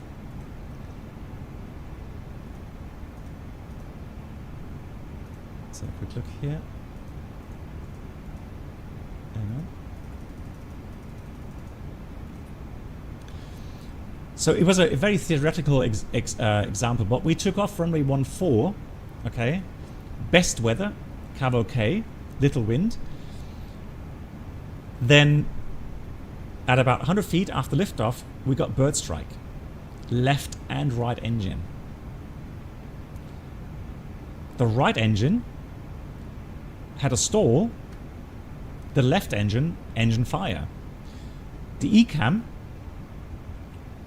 registered the engine stall. Cargo pilot, thank you so much. Oh, you got to get up early. Good night. Cargo pilot, good night to you. Alles Gute. So we first saw engine 2 stall, and then a second later, bing, bing, bing, bing, bing, engine 1 fire. Now what do you do?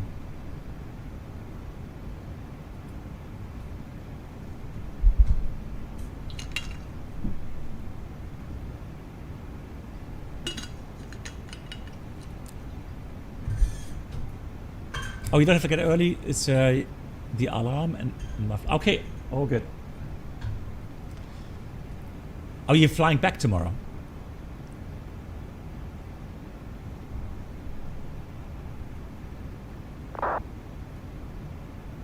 Sit on your hands. So yeah, the thing is this: aviate, navigate, communicate. Right now, even though the ECAM is blaring at you, red warning, regret your life choices. That too as well. But I mean, now you're stuck. So the problem is, you have to resist the urge to look at the ECAM and start the engine fire procedure. You have to resist that urge. And that's exactly what we did. And then we just climbed up, and I said to my first officer, Now that's how pros do it. we're going to climb up to about 1,000 feet, level off, and then turn back for runway 34. Call Mayday and tell the controller our intentions. The tower said, Roger, copied, cleared land 34. Then we just simply did very basic items. We talked about, configure the aircraft, flap 3 landing. With the emergency declaration, we knew the fire brigade was going to be there at the landing at runway. And so we simply ignored, we just completely ignored the ECAM and the engine stall. And a couple of seconds later, as we were reaching 1,000 feet, the engine 2 that had the stall completely quit. It completely froze. So it was completely off. The engine fire ensued. It still continued. But the engine still delivered thrust. We landed like a minute and a half, maybe 2 minutes. We landed, evacuated the aircraft. So the check captain said, well done, because if we had done the ECAM to do the engine fire procedure, we would have switched off the engine that was supplying thrust, and the other engine would have quit a minute later, and then we would have had no engines. I mean, we potentially still could have reached the airfield as a glider, but that way, and again, it's extremely remote kind of situation, but it was just there to teach us that sometimes we have to ignore the ECAM and just fly the aircraft. Sergio, thank you. Yeah, so regarding the incident with the engine failure with the decompression, again, there's just a lot of work that has to be done, and they did a great job to land safely again. So GG's. Just 1,000 feet, Fish Cup. Just 1,000 feet, and then we turn base final. The thing is, you kind of have to balance the turn, right? If you turn too early, then potentially, you know, you can overshoot, and once you overshoot, right? So if you overshoot here, let's say, that's it. You're not going to land, right? So.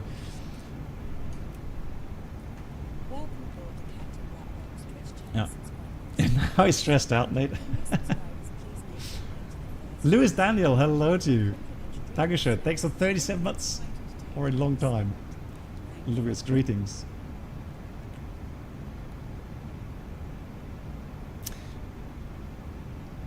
Lewis, how are you doing? Is it true that engine pylon is designed to brake to contain fire damage only to the engine? I haven't heard of that, no.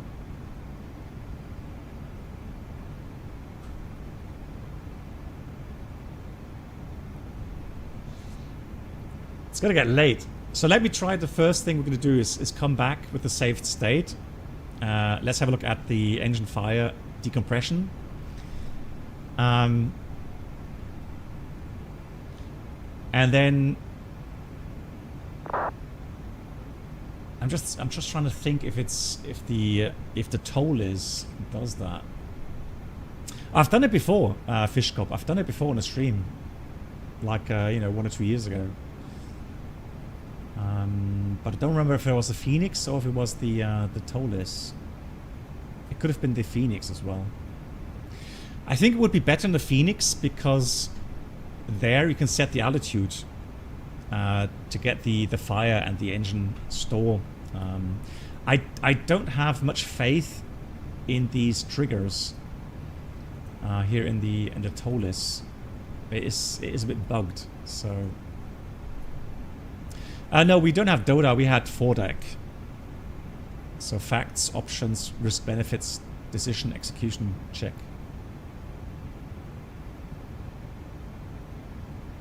So the engine pilot is designed to break away. Yeah, if the lateral loading gets too much, yeah. It has a shear point, yeah. Or fire gets has there ever been a case where an engine fire actually caused the engine to separate? The only thing I saw many years ago was when engine fire actually pretty much burned through the wing, didn't it? Lewis, I'm doing well. Thank you so much. Right, we're already reaching top descent soon. There's no control in Zurich. Let me just check VATSIM radar here. Let's check Switzerland. Yeah. Right, there's no ATC there. No problem. Okay, so no worries. Good. Oh, they're landing 2-8 because of the night curfew stuff. Right, we're gonna delete the step. We're gonna change that runway to 8, and then we have to fly the. Hang on. let's do the ANF 28 in this case. ANF 28 insert. So let's have a quick look here at the arrival plan mode.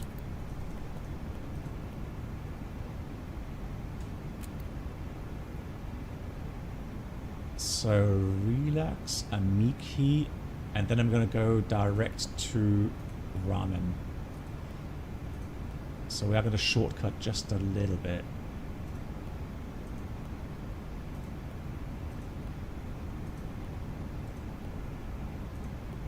Yeah. Let's pretend we have special permission to land past 2330. It's not uncommon.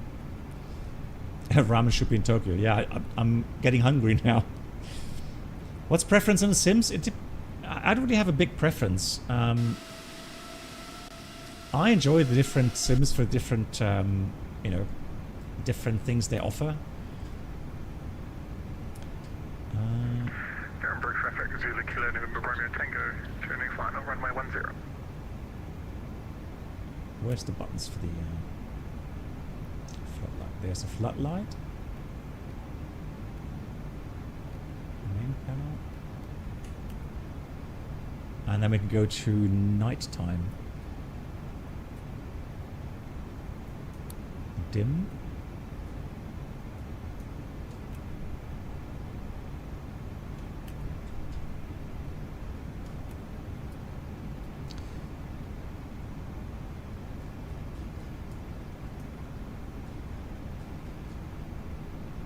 Where's the, that's that light. Oh, the floodlight, isn't it? That's floodlight. Let's do that. Yeah, that's better. Nice. Hey, Bob. Nice to see you, Bob. Where on earth are you right now, Bob? I hope you are doing well. Nice to see you. It's, I mean, there are certain SOPs for that, but obviously you want to dim down the internal lighting so that your eyes are accustomed to the darker surroundings, and that means your eyes are adapted better to the outside darkness. So you don't want to have a bright cockpit to half blind you, and then you can't really see much outside. I remember that I had a discussion once with an instructor because I used to dim down my cockpit lights really down. I asked the FOs if he was okay with that. They would always say yes. And then that was in a sim. And I remember, and then the check had said, "That's way too dim. I can't, you know." I said, "Well, I can see perfectly fine. That's how I like to, you know, to have the cockpit dimmed, right?" Ladies and gentlemen, welcome aboard the Captain Black Box Infotainment Experience. New subscribers should now pick up their past first class. Thank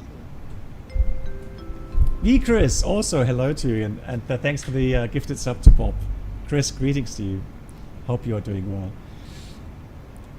Let me just enter the destination data in here.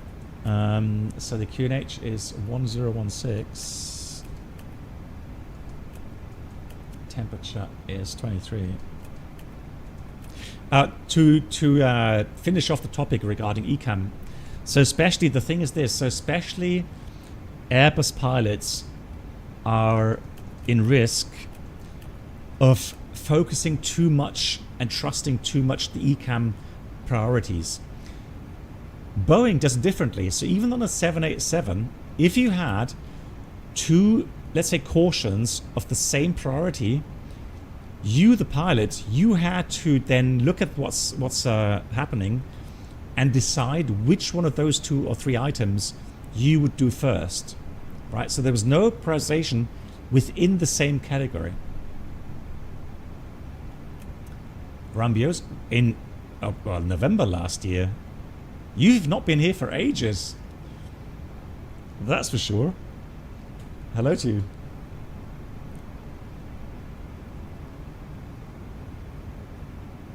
time zone. Okay, then that means you're still traveling. Okay. So we're doing the Arnhem approach. Let me go and fetch Zurich approach. RMP 28. And we are allowed to fly this. Yeah, Delta aircraft are allowed to fly that as well. So we have 2,200 minimums. And the A330 now is heavy, isn't it? It's a heavy category, you know? Because 100, yeah, it is. It's more 136 tons, I'm pretty sure, with the approach speed. It'll be config full because we're going to have a bit steeper descent angle. You're still in Asia. Okay, then I hope you're keeping safe. And I hope you're doing good. Right, descent angle is 3.3 degrees, you see. So from Ramen, let's get that back here again. So from Ramen, we are flying. Let's descend 230 initially. Descend out blue. So Ramen out of 5,000 minus 3.3 degrees. Distance 10 miles. 6, 10, yep, 10 miles. Runway 28, missed approach point. Missed approach 465, 466, 467, 468. Depot, and we're climbing level 70. But the first altitude is Zulu Hotel 465 at or below 4,000. And then, so we're going to down to 4,000 initially. Threats, high terrain. Look at that, 9,180 feet here. Sector 9257, so we have to stick to the arrival routing. Maybe that's a bit too optimistic with the shortcut.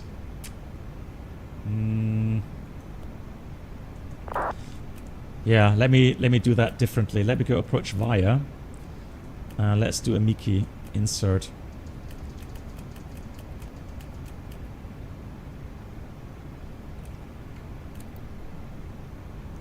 And then let's do the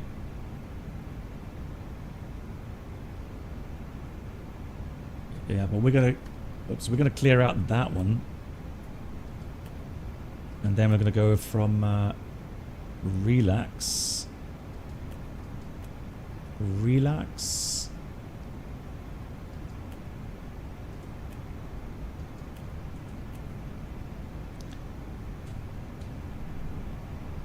have a look here. Relax. Actually, hang on. Let's try that again. Arrival. Arnaf. Approach via. Let's do relax. There we go. So relax. Yeah, that looks better. So we're going to do that. Arrival.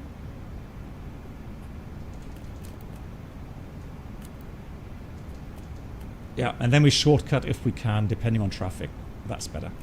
Okay. Good. That's a lot of cheating. Oh yeah, we got to hurry up. We have to hurry up. Performance. Yeah, descend 310 knots. Perfectly good. And the restriction, relax, nothing there. Yeah, the important thing is that we stay on the arrival routing regarding the minimum altitudes. So that way we can descend at least down to these 7,000 or level 70. Yeah. So even though that's below MSA, so as long as we are on the arrival routing, you see we are allowed to go down to 7,000 at least. And then that's the first shader. We don't have contours here.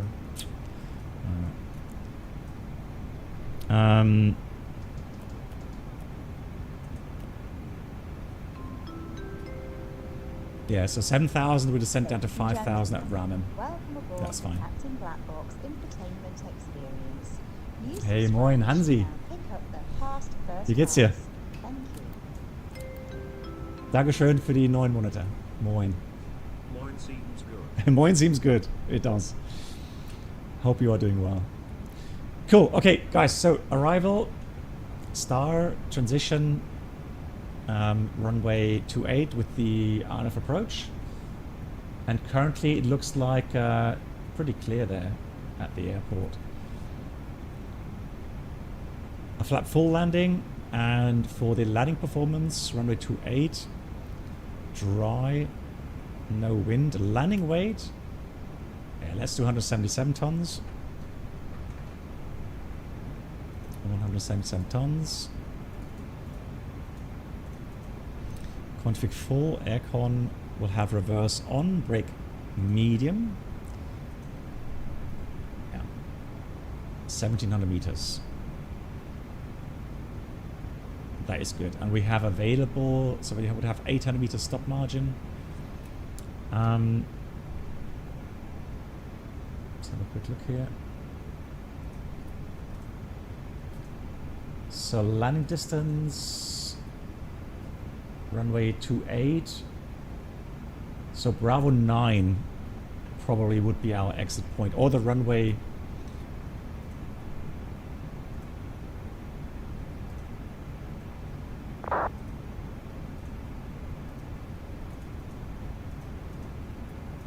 Let's check the taxi chart here. Let's pin that.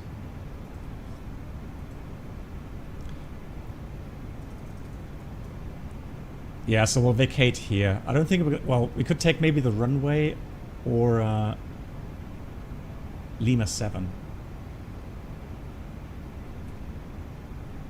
Hey Felix. Grüße nach Wien, wie geht's dir? Bruno, the Airbus ECAM would priority it's global. It doesn't care about the subsection, although in some cases different caution warnings can be grouped sometimes with a single action list. Crazy. I'm trying to remember if there's any of these situations I had single item lists. Yeah.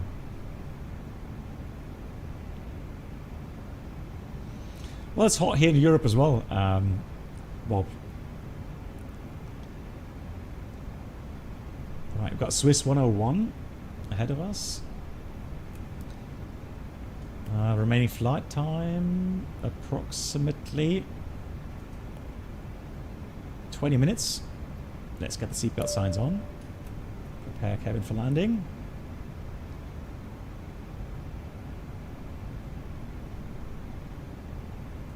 There's an aircraft here. Yankee 94 Romeo Mike.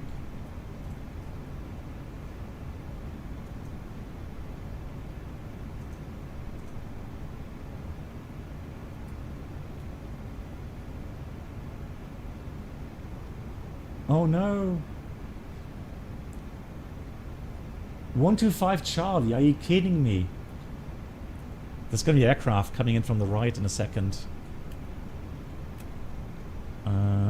Let's go below.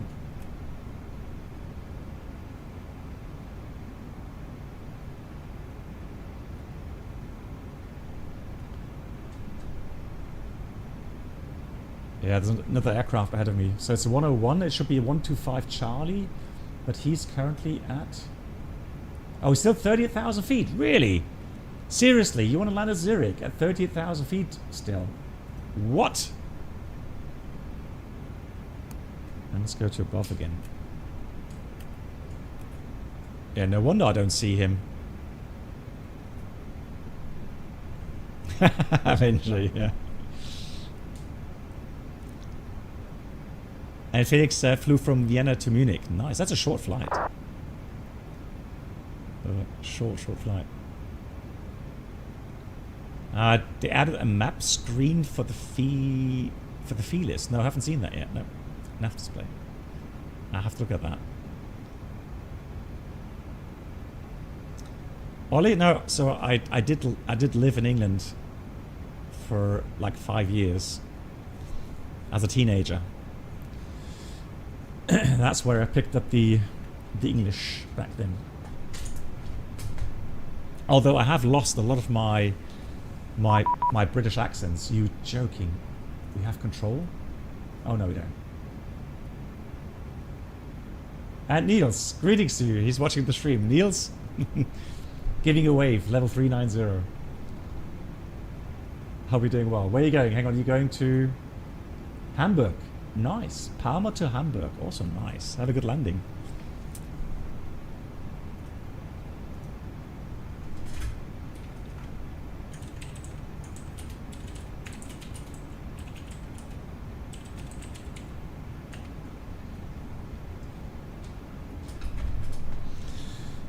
Oh, we have to continue to descend now. Let's go descend 130 and let's go down 80. Alt magenta 80. Thank you.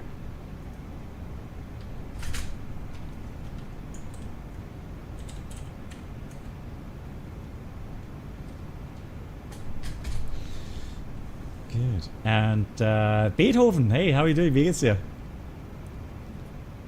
Gate A3 will be Bravo 38. Thank you much, Fishcop. Bravo 38. Hang on. So you mean like we have to go right off? Right turn. Bravo 7. Hang on.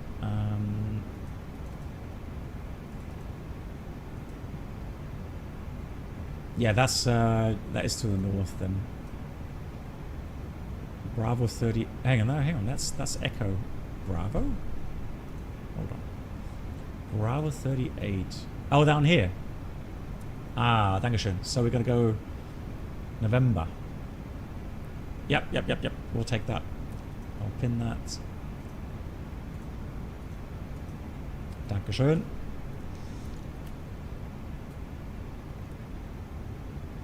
Oh, I have to reinstall the light mod. I think with the latest beta update, it probably killed the light mod.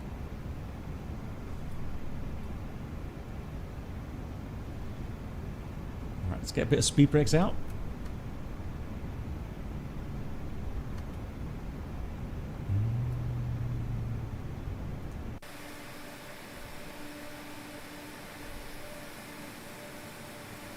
Yannick's, I'm doing well. How are you doing?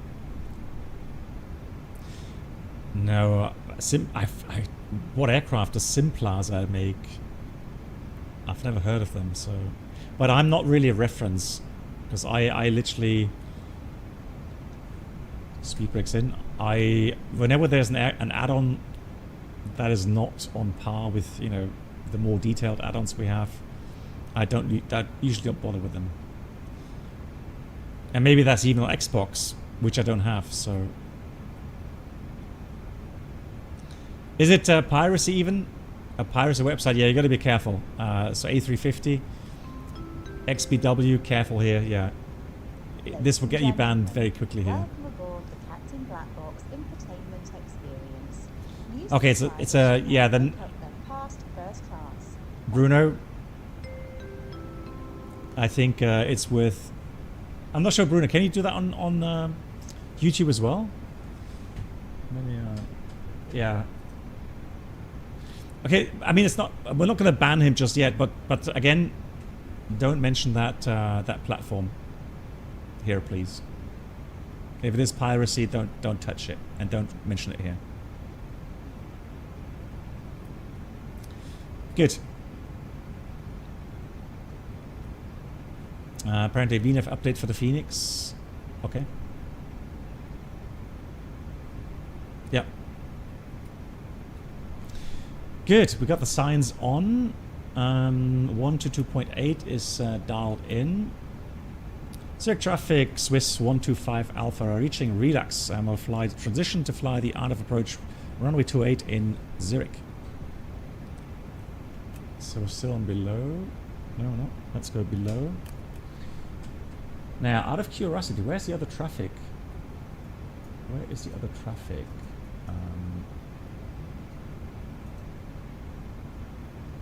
He should be ahead of me. 125 Charlie. Why don't I see him on TCAS? And he's not on the list here either.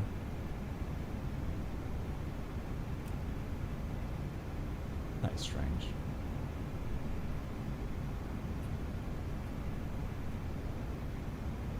Oh, okay. He's at 31,000 feet. Lol. Yeah, let's see how he handles that.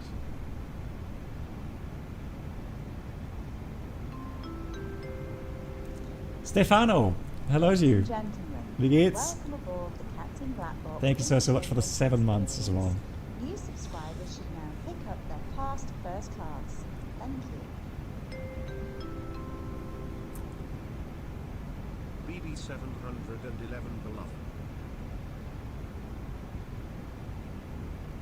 We're still doing 330 knots, or 300 knots signal. 60 miles to go, 18,000, that's fine.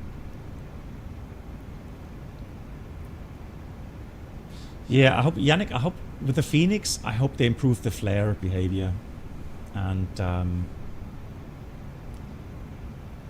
we'll see. It's, yeah, lights on there as well. Good, and then we're going to descend down to... Let's get under the weather update. Weather meta.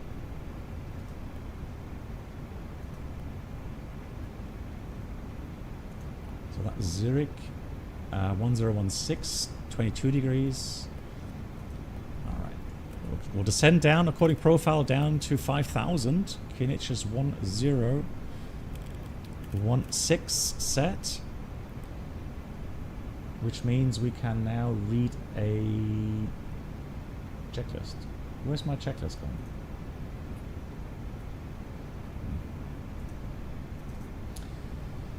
So, approach check is Barrow ref 1016 set 3 times. Seatbelts on. Minimum Barrow 220 feet. Moderate medium. And engine start selector is normal. And that's the approach checklist complete. Air Canada departing. Oh, here he is. Here's 125 Charlie.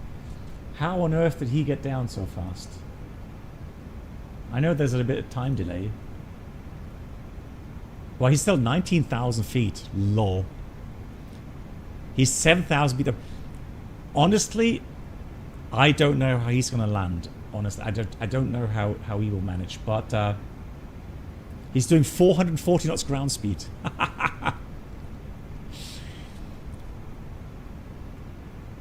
Let's see.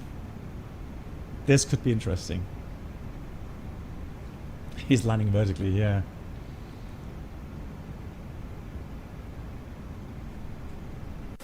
Oof, that's bright.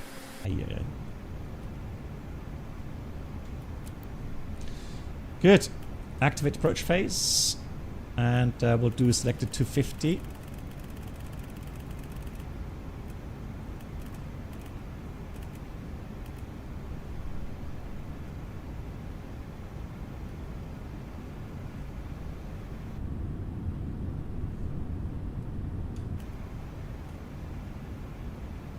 Oh yeah, HUD. Jacob, thanks for the reminder. Absolutely, yeah, let's get the HUD. 100%.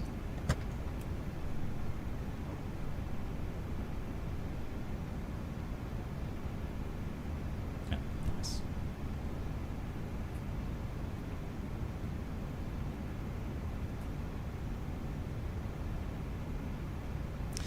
Yeah, that's the problem. So I feel the same. With the Toliss, everything's nice. You get it into nice flare, and then you reduce the thrust, and the nose drops. If you're ready for it, you can counteract it. But, yeah, it's not nice. Oh, wow, he really overshot. Look at that. So he overshot because it was so fast. No surprise there.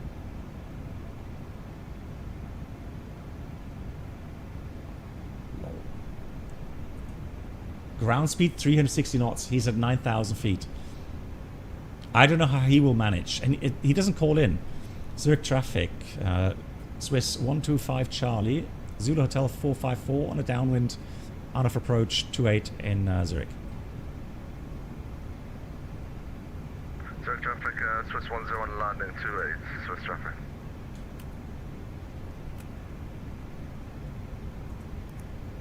Yeah, thanks, Bruno. Look at that. Look at that.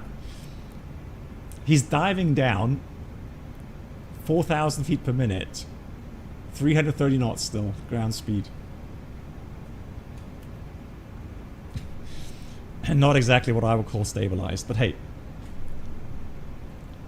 Who knows? He'll probably land just as fine. I'm gonna go reduce the speed here.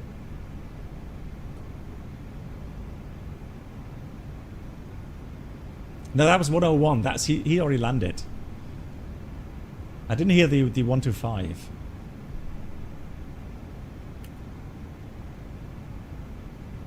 No, but he said that's his altitude, isn't it? That's that's relative altitude. Okay, but that's his altitude.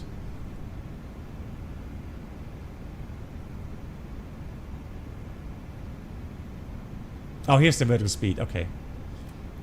So he's just coming into the final ascent. Can't believe he's gonna make that, but who knows? Yeah, I'm gonna slow down. Let's concentrate on my landing or our landing. Let's not care about other landings here.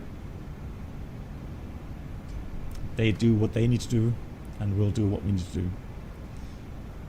He's now 6,000. What am I reading? No, he's at 5.2, according to the A-B readout.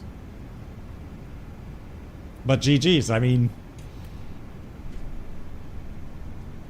he's I don't know how he does it or did it, but get some more speed brakes out.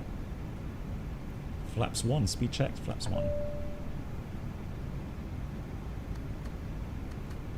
through an anchor, yeah, he did. 100%. Right, and let's continue to slow down. We are a heavy jet, so...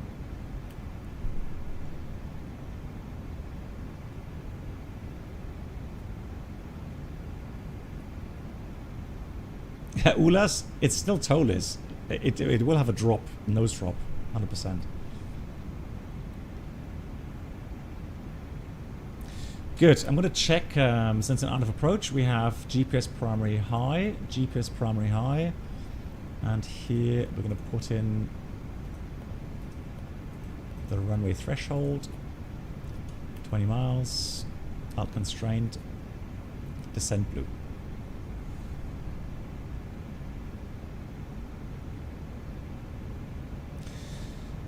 Yeah, and Yannick, you have to also be aware the Airbus has, you know, 320 and I'm pretty sure 330 as well has a flare mode. So it still does G-load controlling. The only thing it does is it does lower the nose, or at least kind of pitch down input of 2 degrees over 8 seconds. Oh, hang on, speed brakes in. Yeah, you're right. And now we go flaps 2. Descent alt blue. 5,000. So it's the same as a 320 Neo. Okay. Yeah.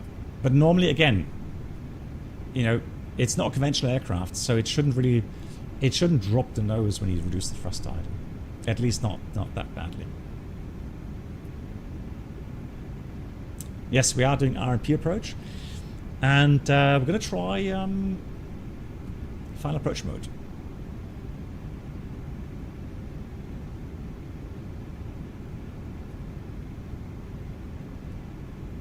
Yeah, still struggling a bit to get the speed out, so speed brakes out again. Kind of a clean aircraft, isn't it?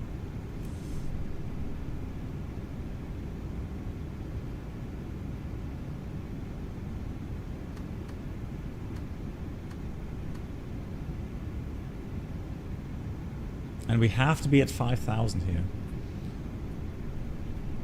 So I'm going to put this to vertical speed, adjust the descent rates so that we are going to reach 5,000 in time. And just prior we'll lower the landing gear. Yeah, gear down in a minute. I agree, it really helps. But for now, we're still pretty high up, so... Well, still good. Flaps 2 with speed brake is still okay.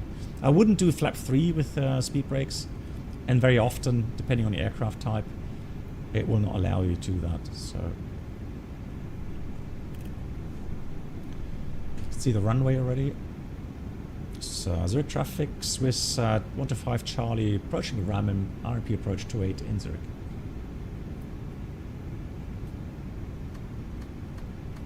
Speed brakes in. 2 miles to go.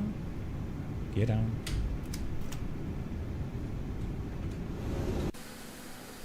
Oh, that's bright. Ay, ay, ay.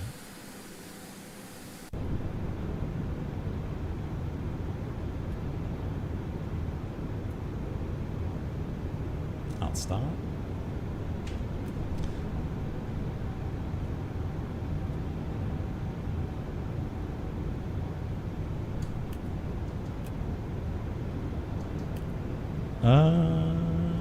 SLS deselect.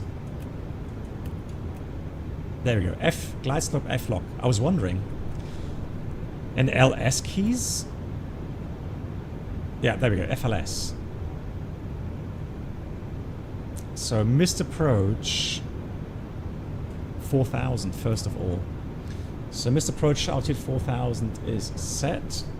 Here comes flaps 3. Speed check, flaps 3. Speed managed. And flaps 4. Speed check, flaps 4.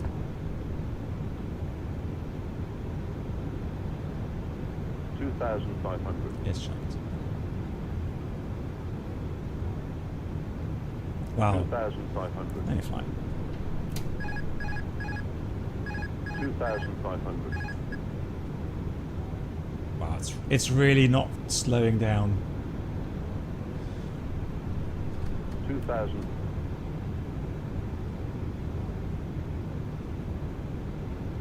Well, it's allowing me to use speed brakes, so if the computer says yes, we'll do it. Otherwise, well, I'm surprised it's not slowing down. Now 3.3 degrees is steep, but still, I mean.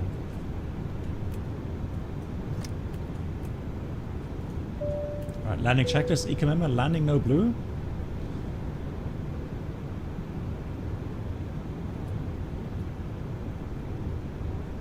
It's hardly slowing down at all. Yeah, you can always.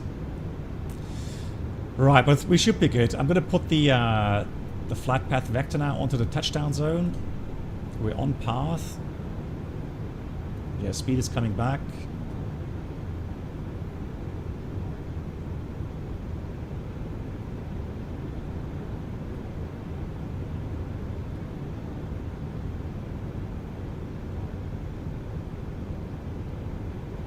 Zurich traffic, Swiss, 125 Charlie, 4 mile final, runway 28 in Zurich.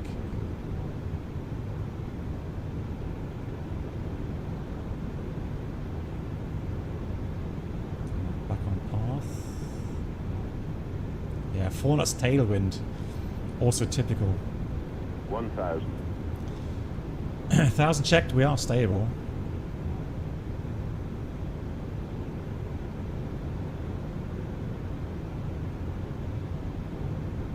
It's kind of strange that I have to put the flight path vector just prior to the threshold.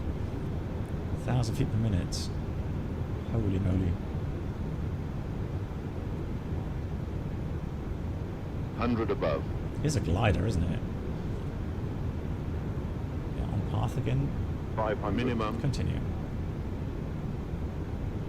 So far, hand flies beautifully. I love the inputs and the reaction. Feels like a heavy aircraft.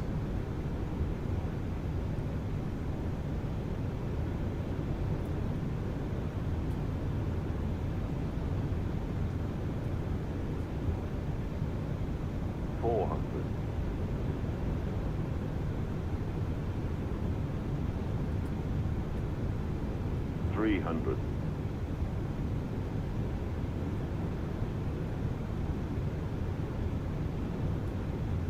200.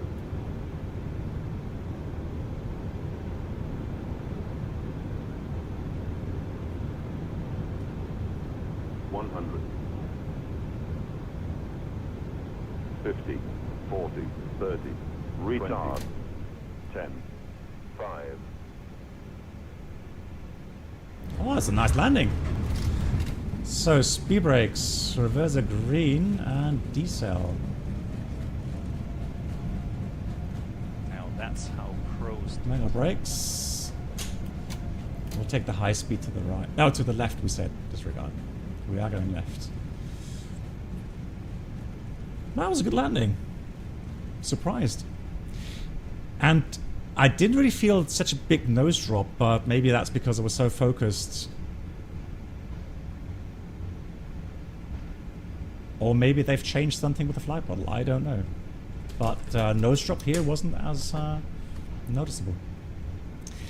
Guys, quickly, before we're not going to taxi into park. We're going to log off VATSIM.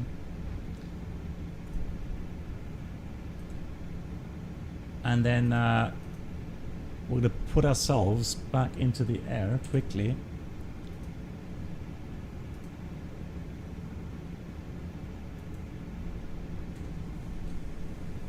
Is it really? So Krishna, you say that as well, Krish? After the last update, the nose drop is way less. No. No. I mean, I don't remember hearing passengers clap, you know, with the cockpit door closed. Super Mustang, thank you. Yeah, so what we're going to do, we're going to go back into cruise level.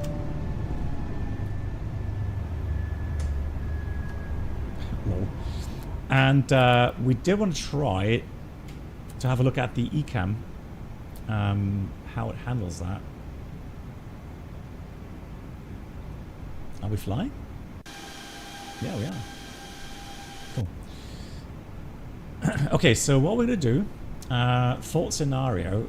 So what we're going to do is an engine 2.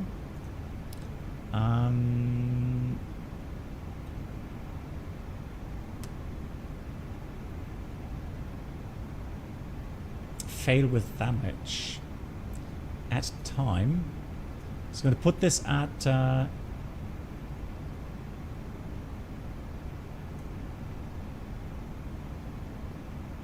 apply now, and then let's see, can we do air conditioning? How do we get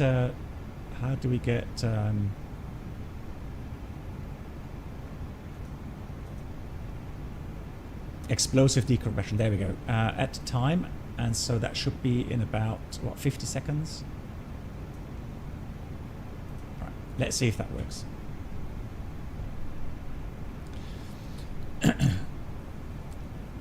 Yeah, so the thing is, I just want to see what the ECAM does. But again, I hope it triggers those abnormals, because lately the Toliss has not been. Well, actually, hang on. We could do it now, right? Apply now. There we go. So now, you see we're getting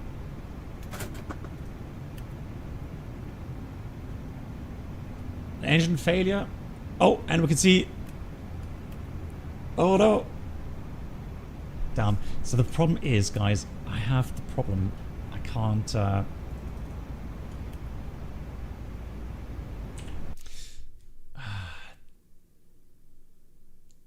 So my mouse view doesn't work anymore at the moment, which is really. So I can't reach the. Oh, I can put the oxygen mask this way. Ah, you can. Okay, thank you. So you can see it's getting dark now. All right, so we're, you know. I did put the oxygen mask on. View, oxygen mask. Doesn't work. Oh, it's getting darker and darker. We're losing consciousness.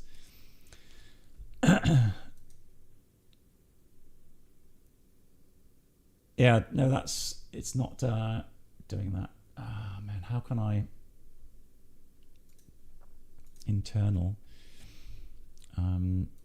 So the problem is create new view, and here as well, I can't use the mouse buttons or the view keys.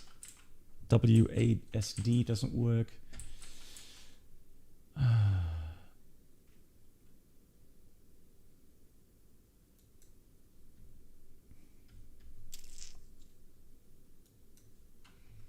let me do something really quickly, guys, because we load in very quickly. Yeah, I want to do that. I want to see how that works. How much time we have. Let's run the game again. No, MAN, all good. It's not your fault. It's this is a problem with the viewpoints, that at some point the mouse panning doesn't work anymore. But luckily the Toliss loads in really, really fast. So no, we'll not do that. We're going to resume last flight, and then we'll load the Toliss. So usually when I restart the sim, the viewpoints will work again. And I think physically we have to... No, I don't have X camera anymore, MAN. It's something else. And usually happens when I click something on the other monitors. That's when the mouse panning stops working and I can't get it back to work.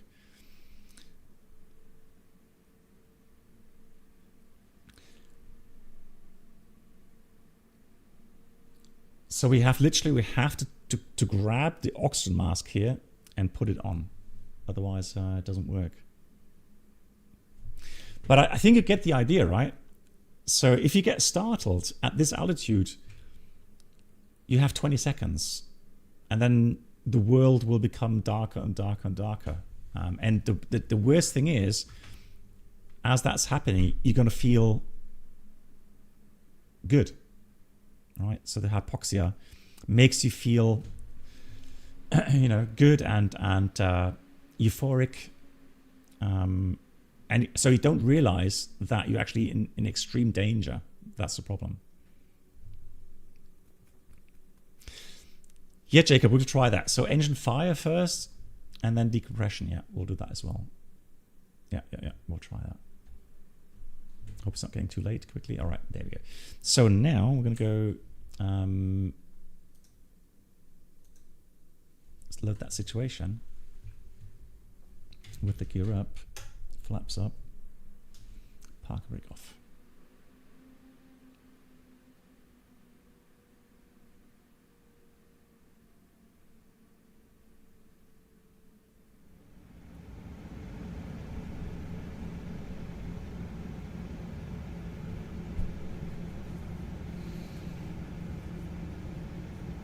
Good night. Nate, have a good day, Nate. So now you see, now I can pan it around again. And I'm going to make a new viewpoint just in case.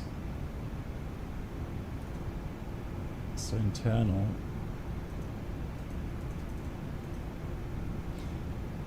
I'm going to call that oxygen mask. Oxy mask.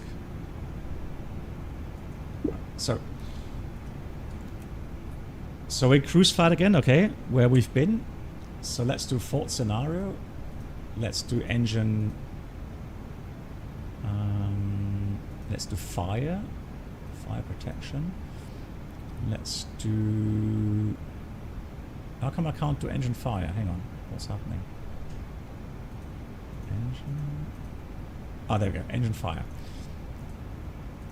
And then we'll do also general explosive decompression. Yeah, thanks, Fabian. Okay, so things will happen very quickly. Let's have a look at the ECAM. All right, let's call up the ECAM here.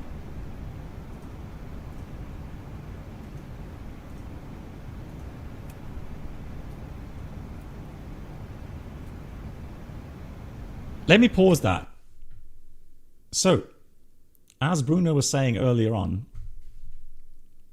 it does prioritize the engine fire. You see?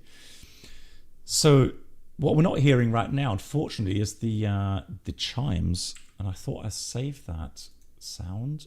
Oh, it didn't save that. Right. Save. All right. So,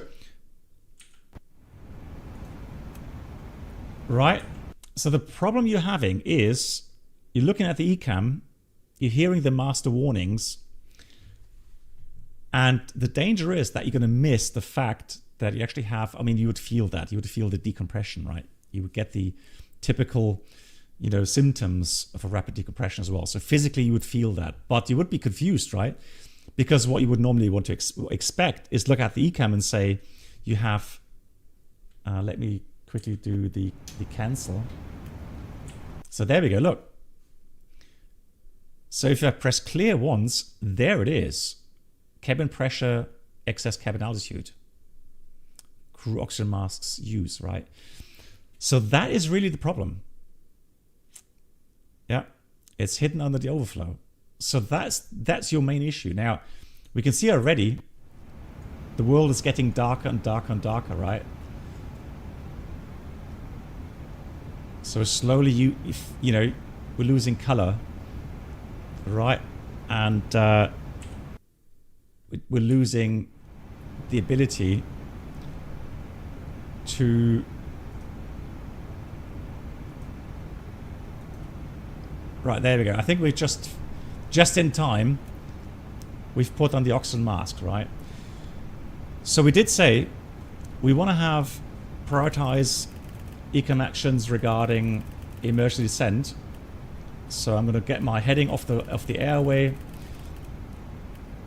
get the speed open descend, speed brakes out. We're good enough to 10,000 feet, level 100. So we could say the rest as well, of course. We'll have landing lights on, seatbelt signs on, 7700. Right, mayday, mayday, mayday. So that is done. Then we would say stop ECAM, recall ECAM. That's interesting. So if I hang on, recall. There we go. Engine 1 fire. Thrust lever 1 idle. 1 is confirmed. Idle. Engine master 1 off. Number 1 confirmed. Off. Engine fire push button 1. Number 1 confirmed. Push.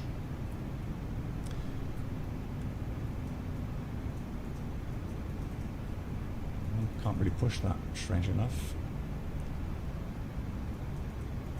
Is there no click spot there? I've got the cover open, so how come I can't click that?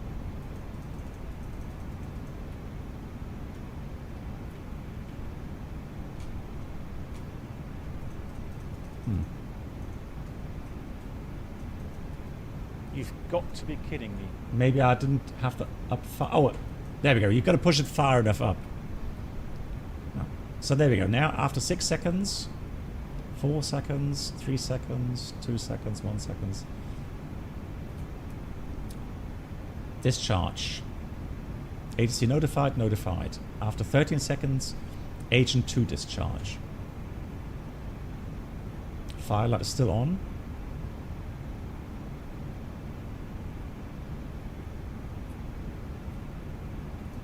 To discharge. Good.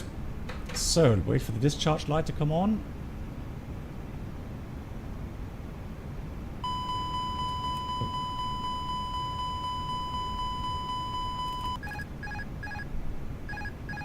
We'll do that. Overspeed.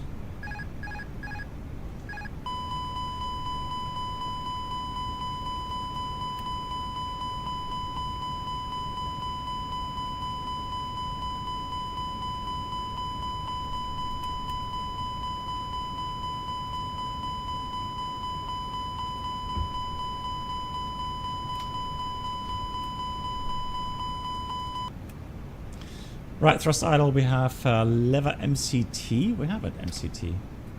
What am I talking about? Hang on. That is, oh, both levers MCT. Ah, okay.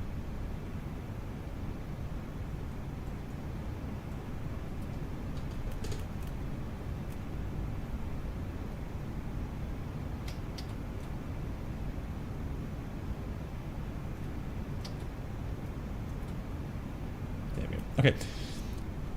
So in principle, that's how you would prioritize, right?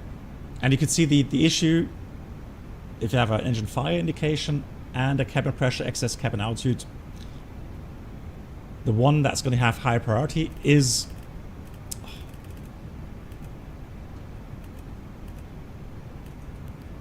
Why does it keep going into overspeed? That's weird. Alright. Anyways, if you have time, we'll do one more exercise.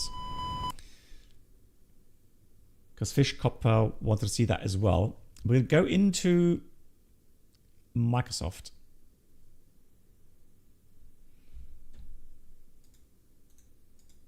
Go to Zurich.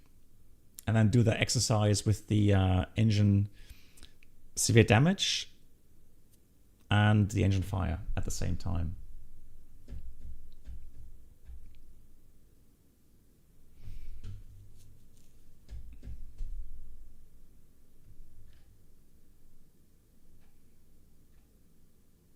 And again, just for demonstration, right?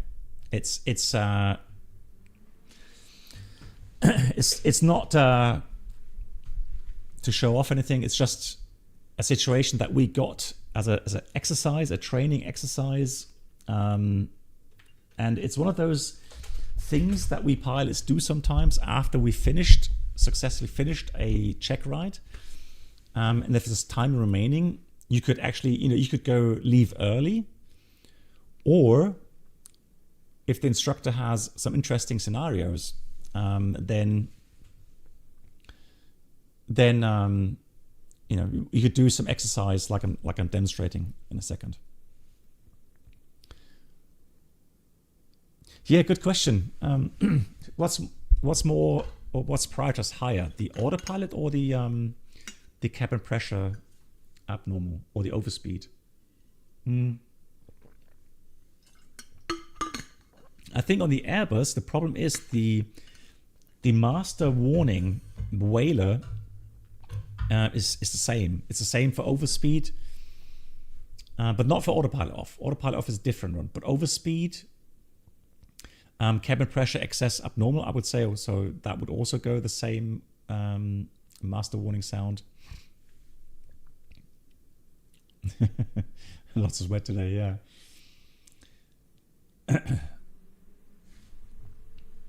Let me get the Sim App Pro. Got a dry throat.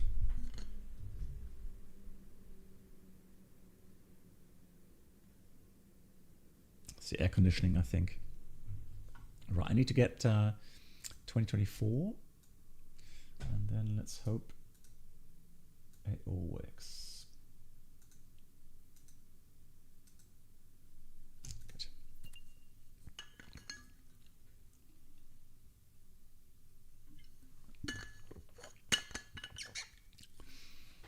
So autopilot has higher priority than overspeed, which has higher priority than engine fire, which has so the autopilot would silence the CRC. Okay. No, the FENIX. So the exercise we got was in the A320. I don't think it would be possible in a large aircraft. So again, the thing is, the exercise is, and it's exactly that. It's not so much it's a flying part as well, but the major learning from this scenario is the fact that sometimes, in very rare cases, you have to ignore the ECAM, and you have to prioritize having an engine on fire and leave that on fire, because that's the only thing that's giving you thrust. So the exercise was to take off in 1-4 in good weather conditions. Right, that's all that we had.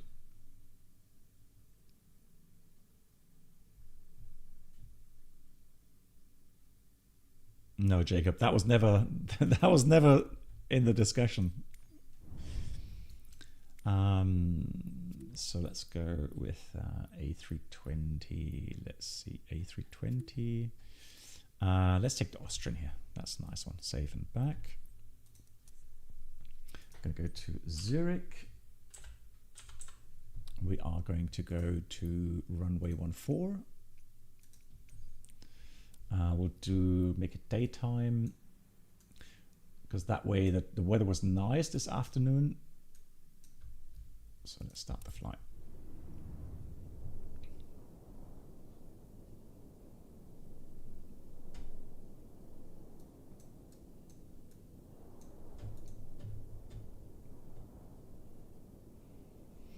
So I hope I do remember correctly, and I hope it works out the way it worked out on that sim mission.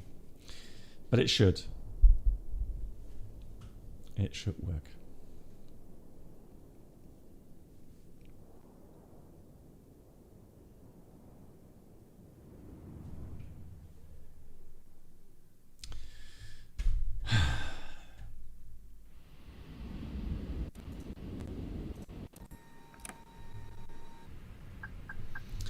Why does it put me... I did say 1.4, didn't I? Hang on. Can I get GSX to that for me?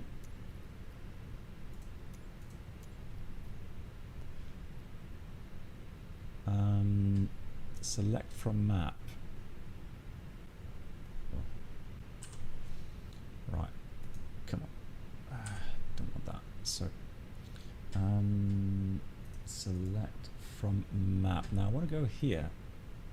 Select. Just walk me there. Ah, there we go. Perfect. Right. One important thing is, nonetheless, is that we have the viewpoint set correctly. And of course my joystick doesn't work. Well, it works, but the viewpoints don't work. Hang on. Need to fix that quickly. So we have that. Save. MCDU.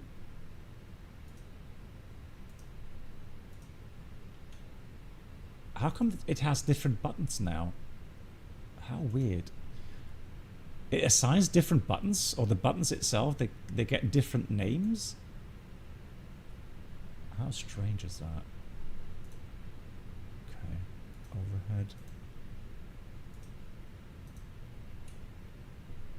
That is strange.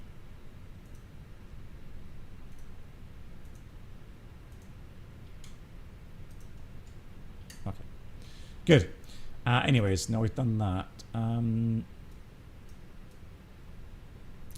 So, what we would do normally then in the sim as well, we just put in Lima Sierra Zulu Hotel, and again, it's an exercise, right?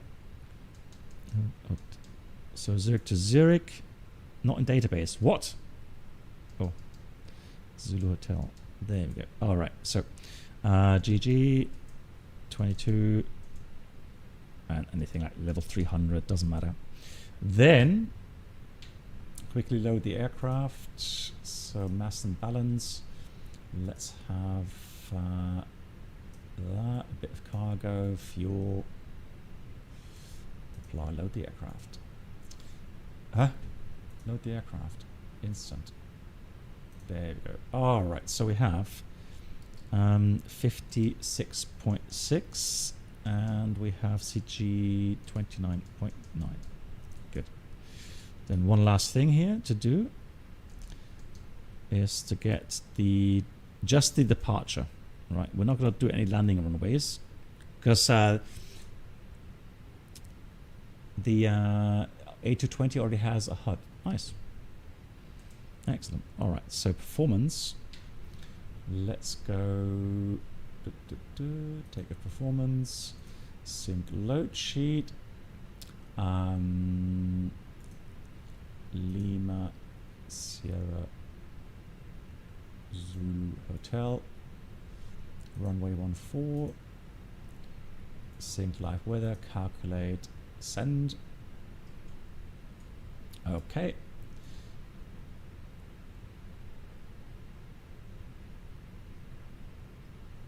QDH was 1016, I think.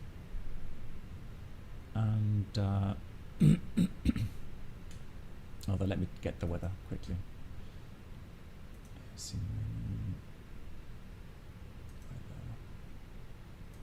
Request.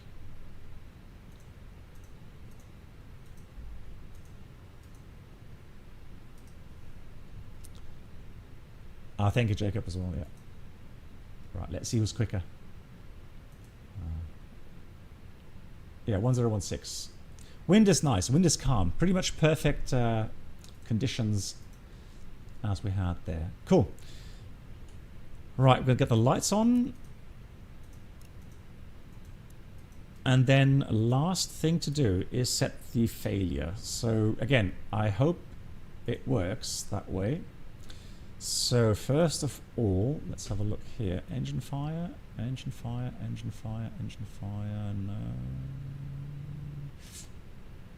There we go. Engine, so engine 2, arm condition above altitude means sea level. So let's say that is going to be in 1,800 feet. No, let's do 1,600 feet. All right.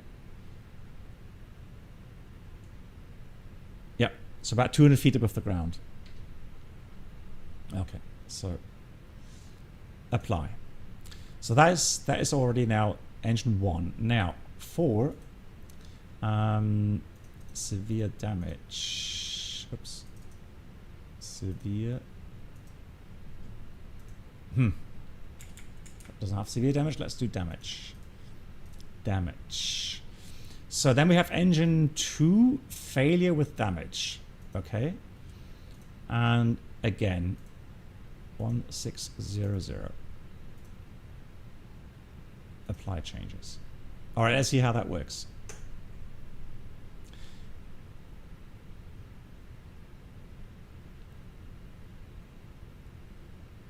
Okay, there we go. Let's try this. So let's go spoilers arm. Trim is set. Hold on. Huh? Why can't I on this? Oh, hang on. Even though I have flown with this aircraft, well, that's 220. That's correct. Moser. That's correct. So I guess I have to find the spoiler disarm.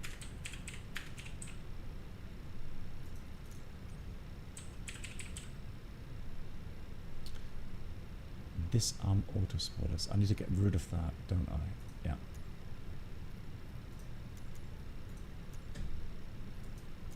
Okay. There we go. Radar, PWS, auto brake max.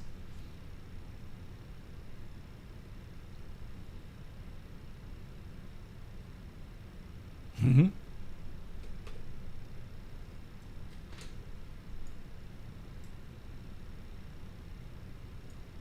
I paused or what's happening here?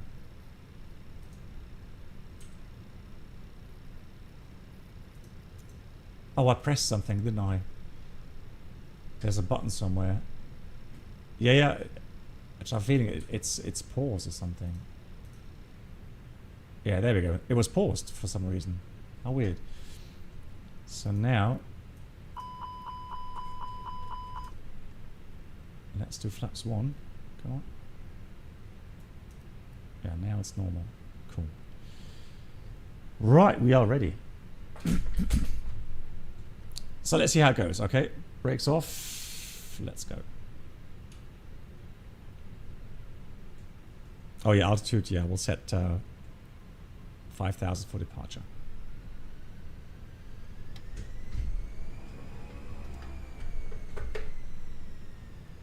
Take off.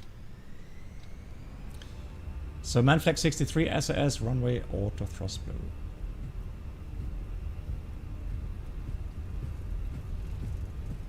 Thrust set. Let's start the chrono just to see how long we are in the air. Knots was checked.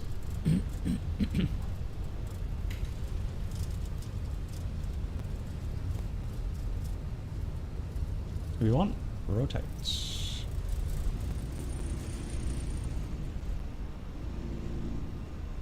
5, was right. Gear up. Get a sound crackling for some reason. Okay. Oh. Lower the nose. So yeah, and that's exactly the thing, right? Engine 1 fire and engine 2 fail. Now, I wish it had done just the damage. So imagine you have a stalling engine, right? So the engine is still running, hence you would have the tendency to go with the engine fire first. But if you did that, you would kill both engines, okay? So now it's just going to be a matter of manual thrust. Flaps are on. We're going to leave the flaps on 1. Flight directors off. Stop the climb.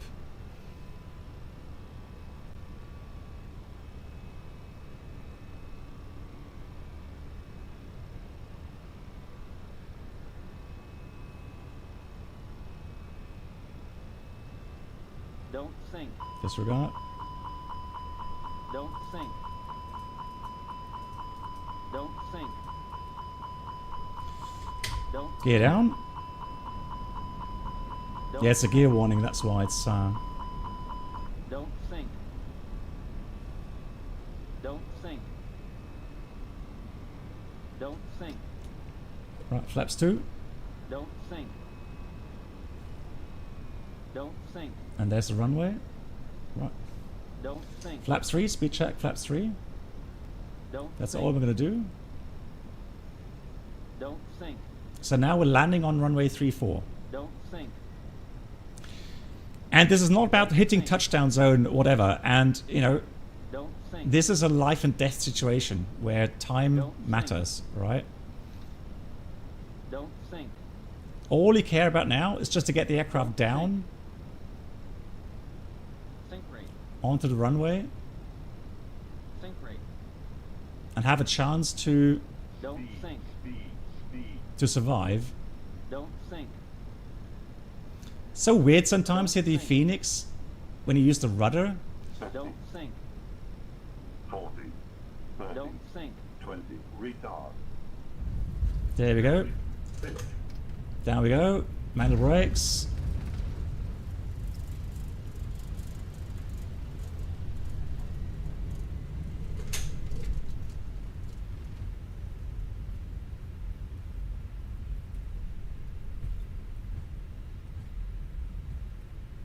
Now that's how pros. Target brake is on. Attention crew on station. Attention crew on station. Engine 1 fire. ECAM actions.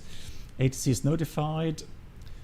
Cabin crew is alerted. Engine master 1 off. Engine 1 push button. Hang on, did it go off? No, it did go off. There we go. Engine 1 fire. Push button push.